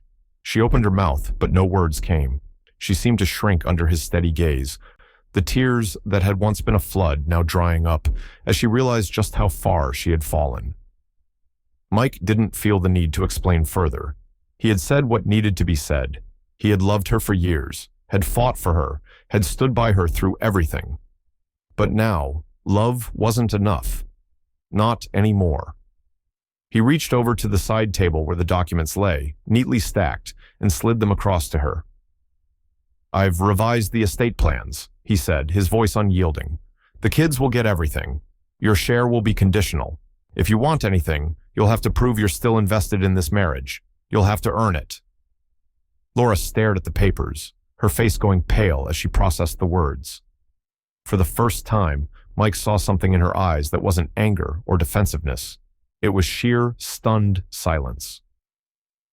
She was speechless, staring at the papers as if they had shattered everything she thought she knew about their life together. The weight of the moment seemed to fall on her all at once, the realization of what she had lost, of what she had thrown away, hitting her like a freight train. She reached for the papers with trembling hands, her fingers brushing against the cold, hard edges. She didn't look at him, her gaze still fixed on the documents, as if they might somehow provide an answer she wasn't ready to face. Her breath came in shallow gasps, the weight of the revised plans sinking in with every passing second. Mike didn't try to comfort her. He didn't try to soften the blow. There was no going back. He had given her everything he had. And now he was drawing a line in the sand. He couldn't keep chasing her, couldn't keep pretending that things would get better when everything between them was already broken. After what felt like an eternity, Laura finally spoke, her voice small, barely above a whisper. Is this really the end, Mike? Mike's heart clenched, but he didn't allow himself to show it. He had let this moment play out long enough. He had made his choice. He had made sure that whatever happened next, he would no longer be left in the dark. He would no longer allow himself to be the one waiting, the one giving, the one left behind. I don't know, Laura, he said softly, but this is where we are now. She didn't respond. She didn't need to. The silence between them said everything, and as she sat there, holding the documents in her hands, Mike knew that whatever came next, whatever path she chose, it wouldn't be the one that included him. The truth had been laid bare, and now they both had to face it. But as Mike stood and turned toward the door, there was a nagging feeling deep within him. What if she wasn't ready to face it? What if this was only the beginning of something far more complicated? As he walked away, he couldn't shake the feeling that the hardest part was still ahead. The house felt quieter than usual, almost too still. Laura sat in the living room, the weight of the documents still heavy in her hands, her mind spinning as she stared blankly at the papers before her. She had read through the revised estate plan several times now, but each time the reality of it hit harder than before. It wasn't just the financial shift, the way Mike had taken control of their future, of their shared life. It was the realization that, for the first time, she had no safety net, no cushion to fall back on. Her hands trembled as she set the papers down, staring at them with a mixture of disbelief and regret. She had spent so much time seeking validation from others, from Evan, from a world that had promised her freedom and self-empowerment. And yet here she was, no longer in control of her own future, no longer sure of where she belonged. Mike's decision to put everything in their children's hands, to make her future contingent on her choices, had shattered the illusion she had built for herself. She had spent years neglecting the foundations of her life, ignoring the small cracks in their relationship, thinking everything would just fix itself. But now, she was confronted with the consequences of her actions. She had never imagined that it would come to this. The doorbell rang, pulling her out of her spiral of thoughts. It was Emma, standing at the door with a look on her face that immediately told Laura this wasn't going to be a casual conversation. Her daughter's eyes were tired, but there was a firm resolve behind them. "Mom," Emma said, her voice uncharacteristically quiet, but filled with an intensity that made Laura's stomach tighten. "We need to talk." Laura felt the knot in her chest tighten further. She didn't have to guess what this conversation was about. She had already heard it in Emma's voice. The disappointment, the hurt. Her daughter had seen the shift in Laura, had watched her fall further into something that was pulling their family apart. Laura had tried to protect Emma from it, tried to shield her from the mess she had made of everything, but now it was too late. "I know," Laura whispered, her voice thick with emotion. "I've made so many mistakes, Emma. I don't even know where to start." Emma stepped into the room, her gaze never leaving Laura's face. She didn't sit down. She stood, arms crossed, and looked down at her mother. There was no anger in her eyes, but a kind of quiet pain that Laura couldn't ignore. "Why, Mom? Why have you let it get this far? You're so focused on finding yourself, but what about us? What about Dad?" Laura closed her eyes, fighting back tears that had threatened to break free for weeks. "I didn't mean for any of this to happen," she said, her voice trembling. "I thought I was doing the right thing. I thought I needed to feel like me again. But now I don't even know who I am anymore, and I've hurt all of you in the process." Emma's voice softened, but there was still firmness in her words. "You've hurt Dad too. He's been trying to make this work, Mom, and now you've got no backup plan, no safety net. You put everything on him, and now you've got nothing." The truth of it hit Laura harder than any of the mistakes she had made. She had never thought about the long-term consequences of her actions, never considered the toll it would take on her family, on the people who had been there for her all along. "I didn't think it through," Laura whispered, her voice breaking. "I never thought it would come to this. I thought I could fix it on my own, with Evan, with the group, with anything that wasn't me and Mike. But I was wrong. I've been wrong all along." A sob caught in her throat, but she held it back, pushing it down with every ounce of strength she had left. She wasn't sure she had anything left to give, But this was her reckoning. Emma walked over and knelt beside her, her hand resting on Laura's. "I'm not mad at you, Mom," she said softly, but with a strength that Laura hadn't expected. "But you have to realize the damage you've done. You need to face it, to take responsibility for it." Laura nodded, her heart heavy with the weight of Emma's words. She had been so caught up in herself, in her own need for validation, that she had never stopped to think about the consequences. She had been running away from everything, from Mike, from the life they had built, from her own fears. The silence stretched between them, thick with unspoken words. Finally, Laura broke it. "Do you think he'll leave me?" she asked, her voice barely above a whisper. Her eyes searched Emma's face, desperate for an answer she wasn't sure she wanted to hear. Emma hesitated, her expression softening. "I don't know, Mom. I hope not. But I think he's been holding on for so long, trying to fix things, and he can only take so much. He's not going to keep waiting for you to come back to him. He needs to see that you're willing to fight for this too." Laura's heart dropped. She hadn't wanted to face it, but deep down, she knew it was true. Mike had already made his choice, and now it was her turn. Just as she was about to speak, Mike walked into the room. He didn't look at Laura right away. His eyes were focused on Emma. But when he finally met Laura's gaze, there was no anger there, just something else. A quiet resolve. "I'm choosing myself for once, Laura," Mike said, his voice calm but firm.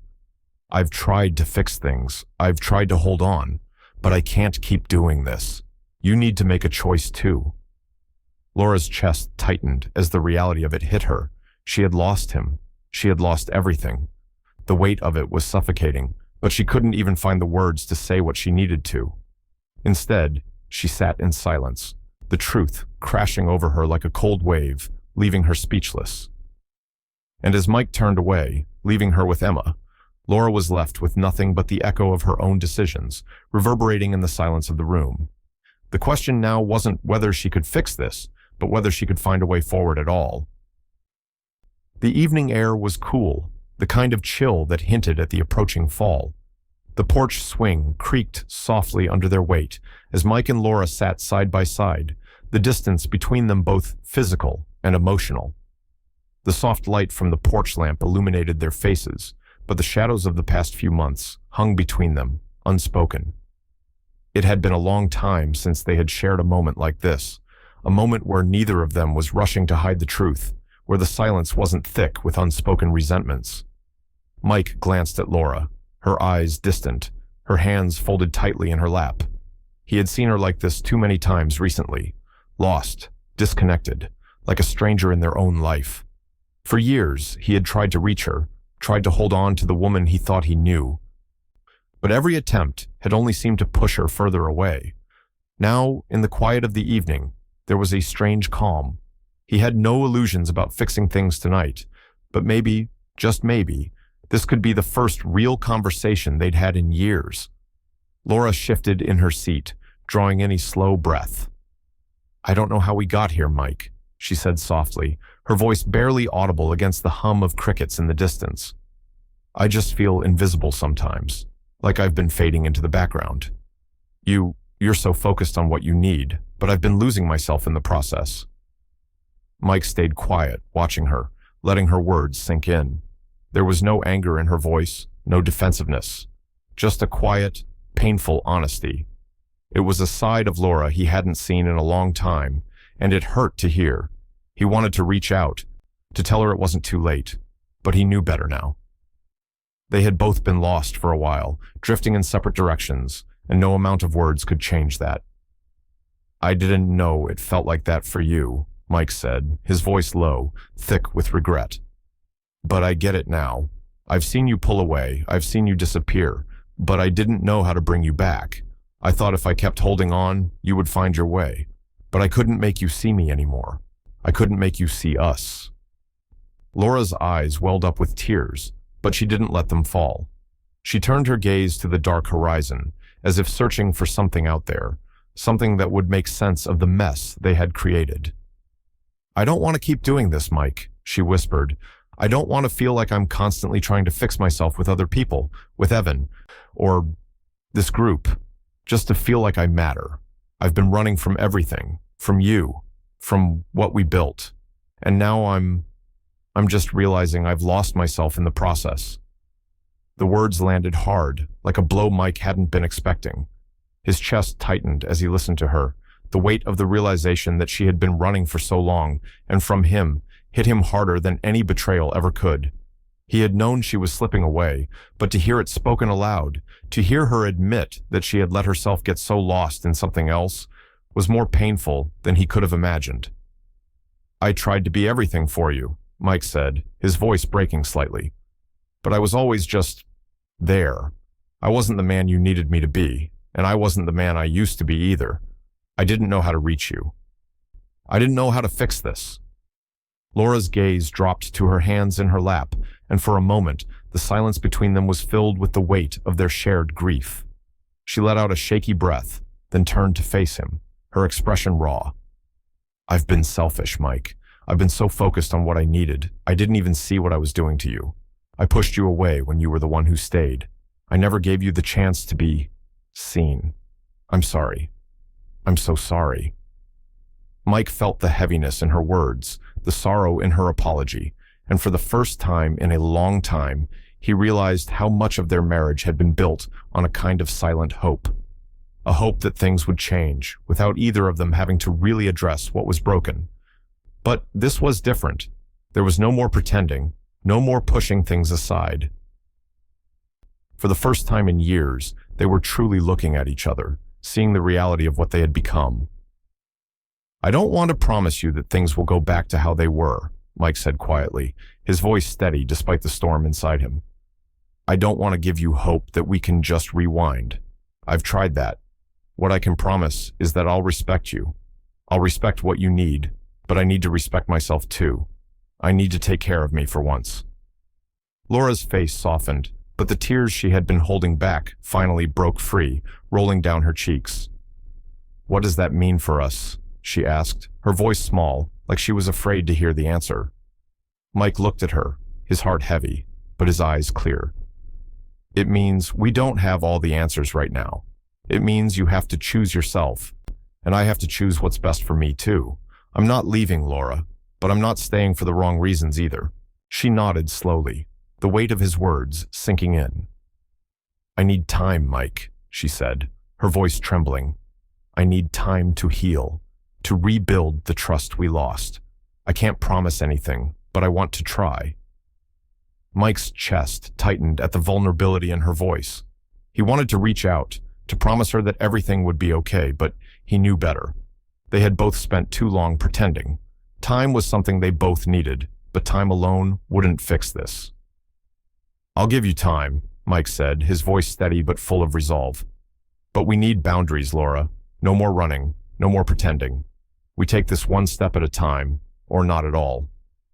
Laura looked at him then, her face a mixture of relief and uncertainty, and for the first time in a long time, Mike saw the woman he had once loved so deeply. But whether that was enough to rebuild what had been broken, he wasn't sure. As they sat there, the weight of what had been said between them settling in the cool evening air, neither of them spoke for a long while.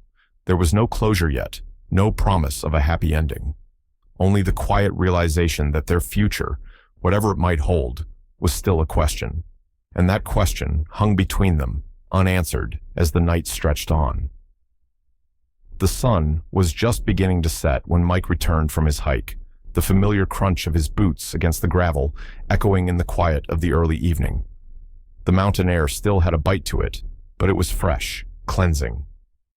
For the first time in months, Mike felt like he was able to breathe again. Each step up the trail, each quiet moment away from everything, felt like reclaiming a piece of himself that had been lost somewhere in the wreckage of the past few months. The anger, the frustration, the uncertainty, all of it was slowly fading, replaced by something more grounded, more real. When he walked through the door, it wasn't to the usual heavy silence that had become the backdrop of their home. It was quieter, yes, but there was a calmness to it that felt different. Laura was sitting at the kitchen table, her hands folded in front of her, a notebook open in front of her. The faintest trace of hope seemed to linger around her, but there was also something else, a rawness, an awareness of the work ahead. Mike didn't say anything at first, his eyes lingering on her. The change was subtle, but it was there. She had started therapy a few weeks ago, and it seemed like she was finally beginning to confront her choices, her need for validation, and the ways she had let everything unravel. She had cut ties with Evan's group, and though Mike hadn't asked for it, he knew it was a step in the right direction. She looked up at him, her face softer than it had been in a long time.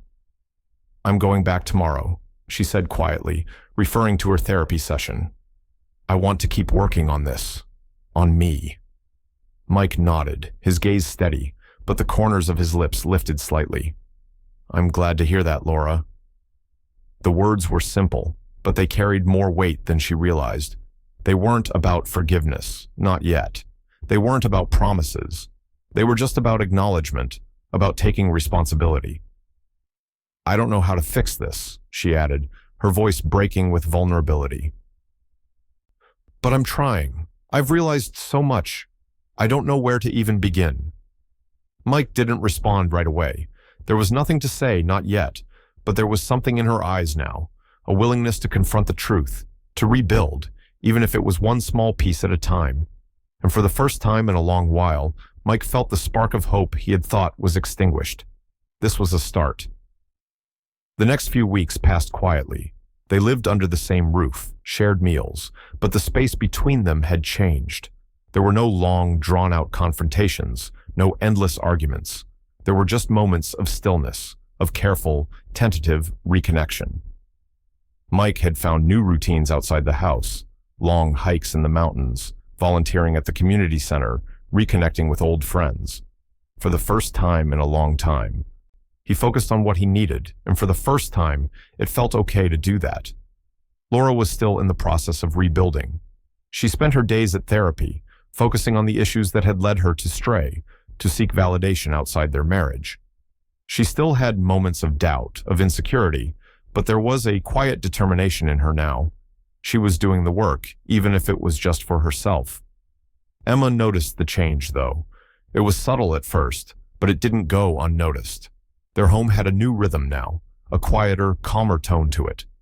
Her parents were still living with the same unspoken distance, but there was less tension between them.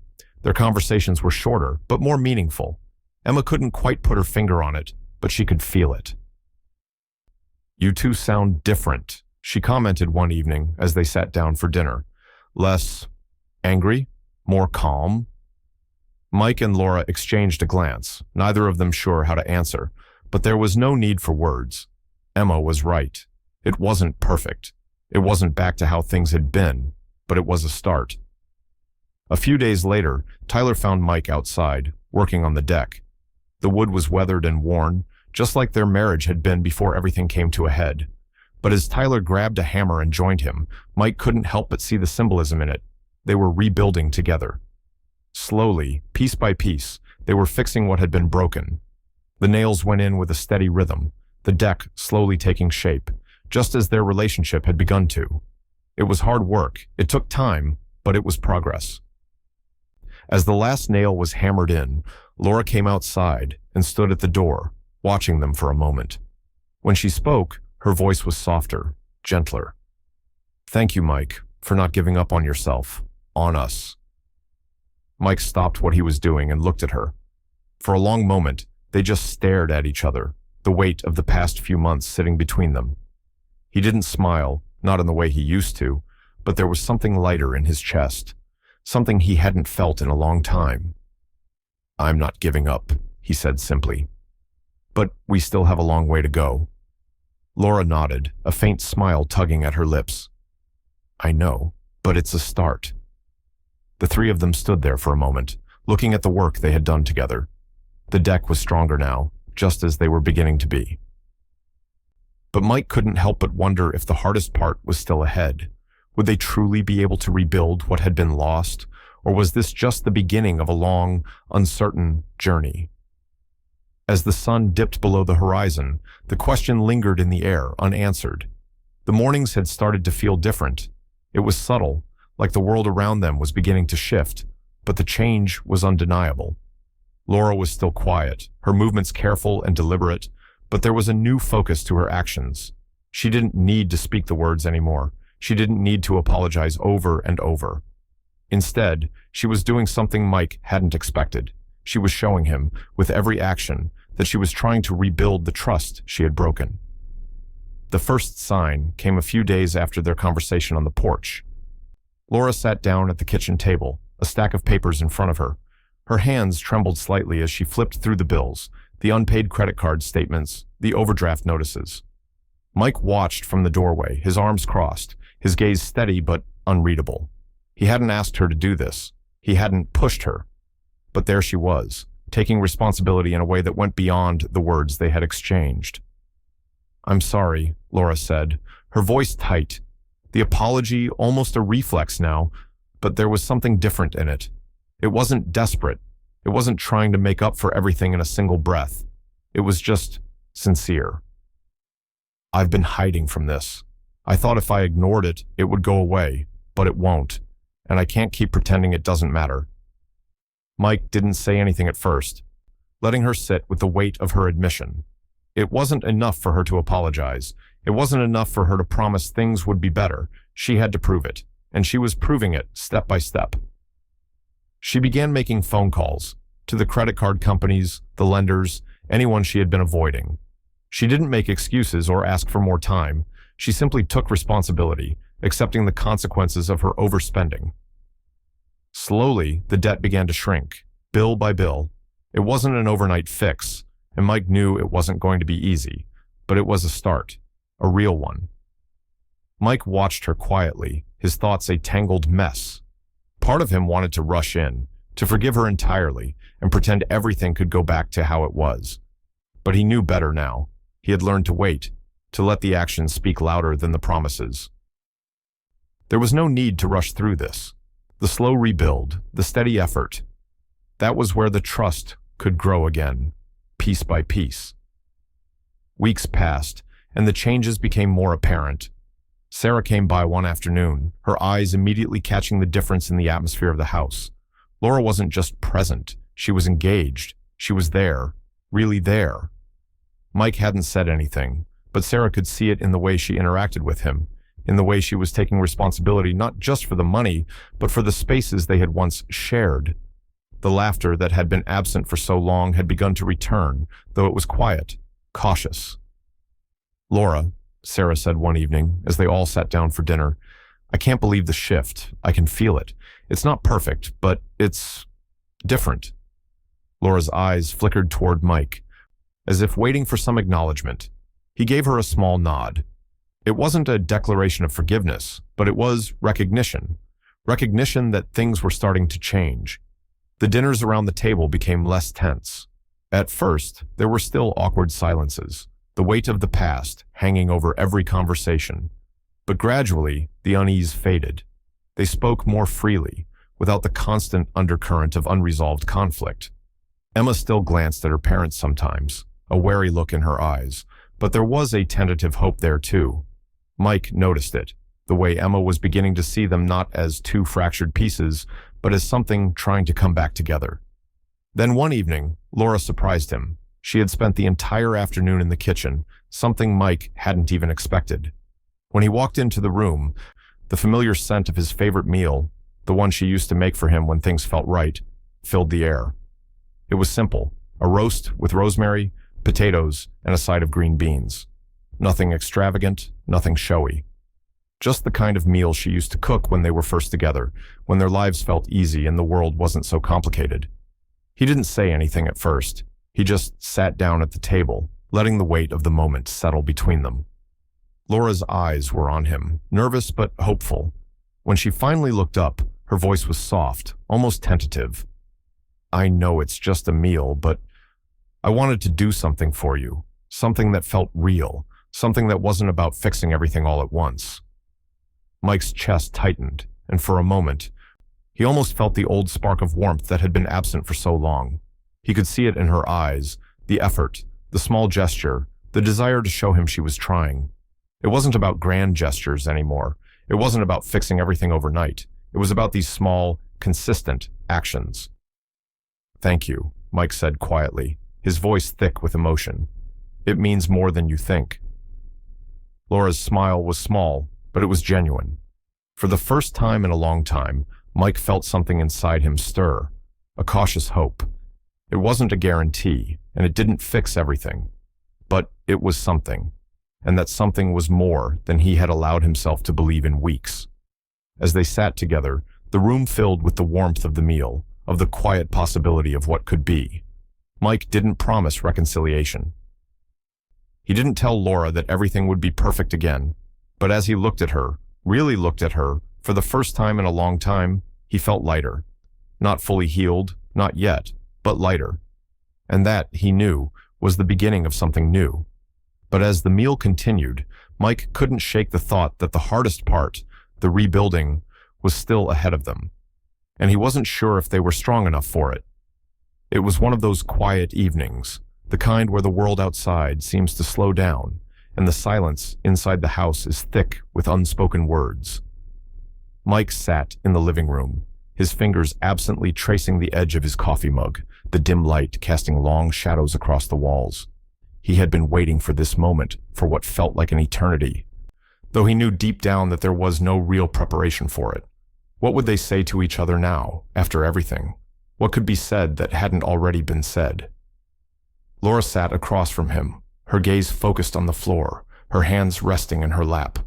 Her face was drawn, her eyes red from tears she had been holding back for days.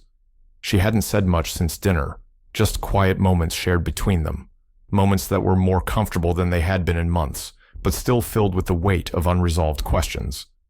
The gap between them wasn't something that could be bridged by silence or shared space. It would take more than that. It would take the truth. Finally, Laura broke the silence, her voice soft, but thick with emotion. "Mike," she said, her words catching slightly, as if she were trying to steady herself. "Do you still want this marriage?"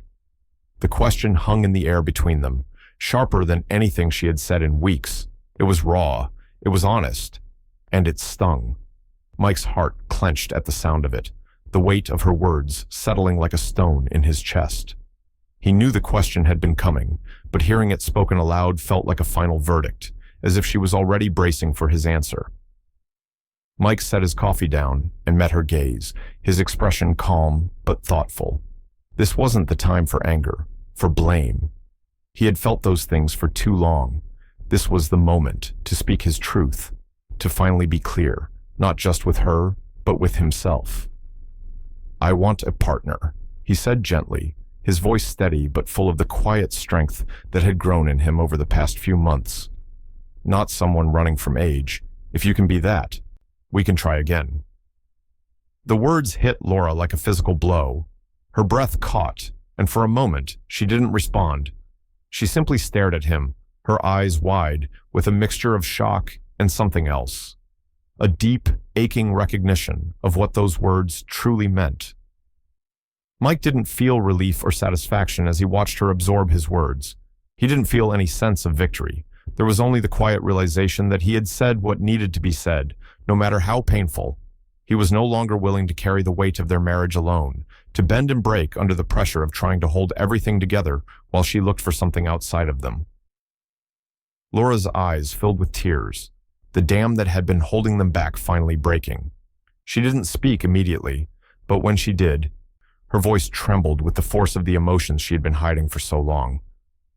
"I'm sorry," she whispered, the words coming out in a broken sob.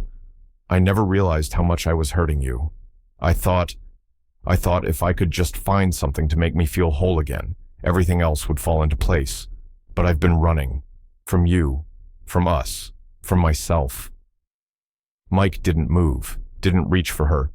He let her words sink in, his own feelings a mixture of sorrow and something lighter, not hope, but maybe the possibility of it. He had been waiting for her to see it, to truly understand the depth of what she had been doing. She wasn't just looking for validation. She had been running from the very thing that could save them, the partnership they had once shared. Laura stood up suddenly, her body trembling as she crossed the room and dropped to her knees in front of him. Without saying another word, She wrapped her arms around him, holding him tightly, as if trying to make up for the distance between them. "I'm here," she whispered into his chest, her words muffled by the fabric of his shirt. "Truly. I know I've messed up, but I'm ready to fight for us, for you, for this." Mike's arms slowly encircled her, but he didn't hug her back tightly. There was still something inside him that couldn't fully trust, something that was still too raw to give completely. But he didn't pull away either. He let her hold him, let the quiet hum of her words fill the space between them. He needed time. He needed to know that this was real, that this wasn't just a moment of desperation. But for the first time in a long time, he allowed himself to feel something like hope. He pulled back slightly, enough to look down into her eyes, still filled with tears. "I can't promise you that everything will be okay overnight," Mike said softly. "And I won't pretend that everything will be the same as it was. But I'll try, Laura. I'll try because you're here now, and that's more than I've had in a long time." Laura nodded, the tears still flowing freely now. "I'm here," she repeated, as if she were convincing herself as much as him. "I'm here, and I'll prove it every day." Mike didn't respond immediately. He didn't need to.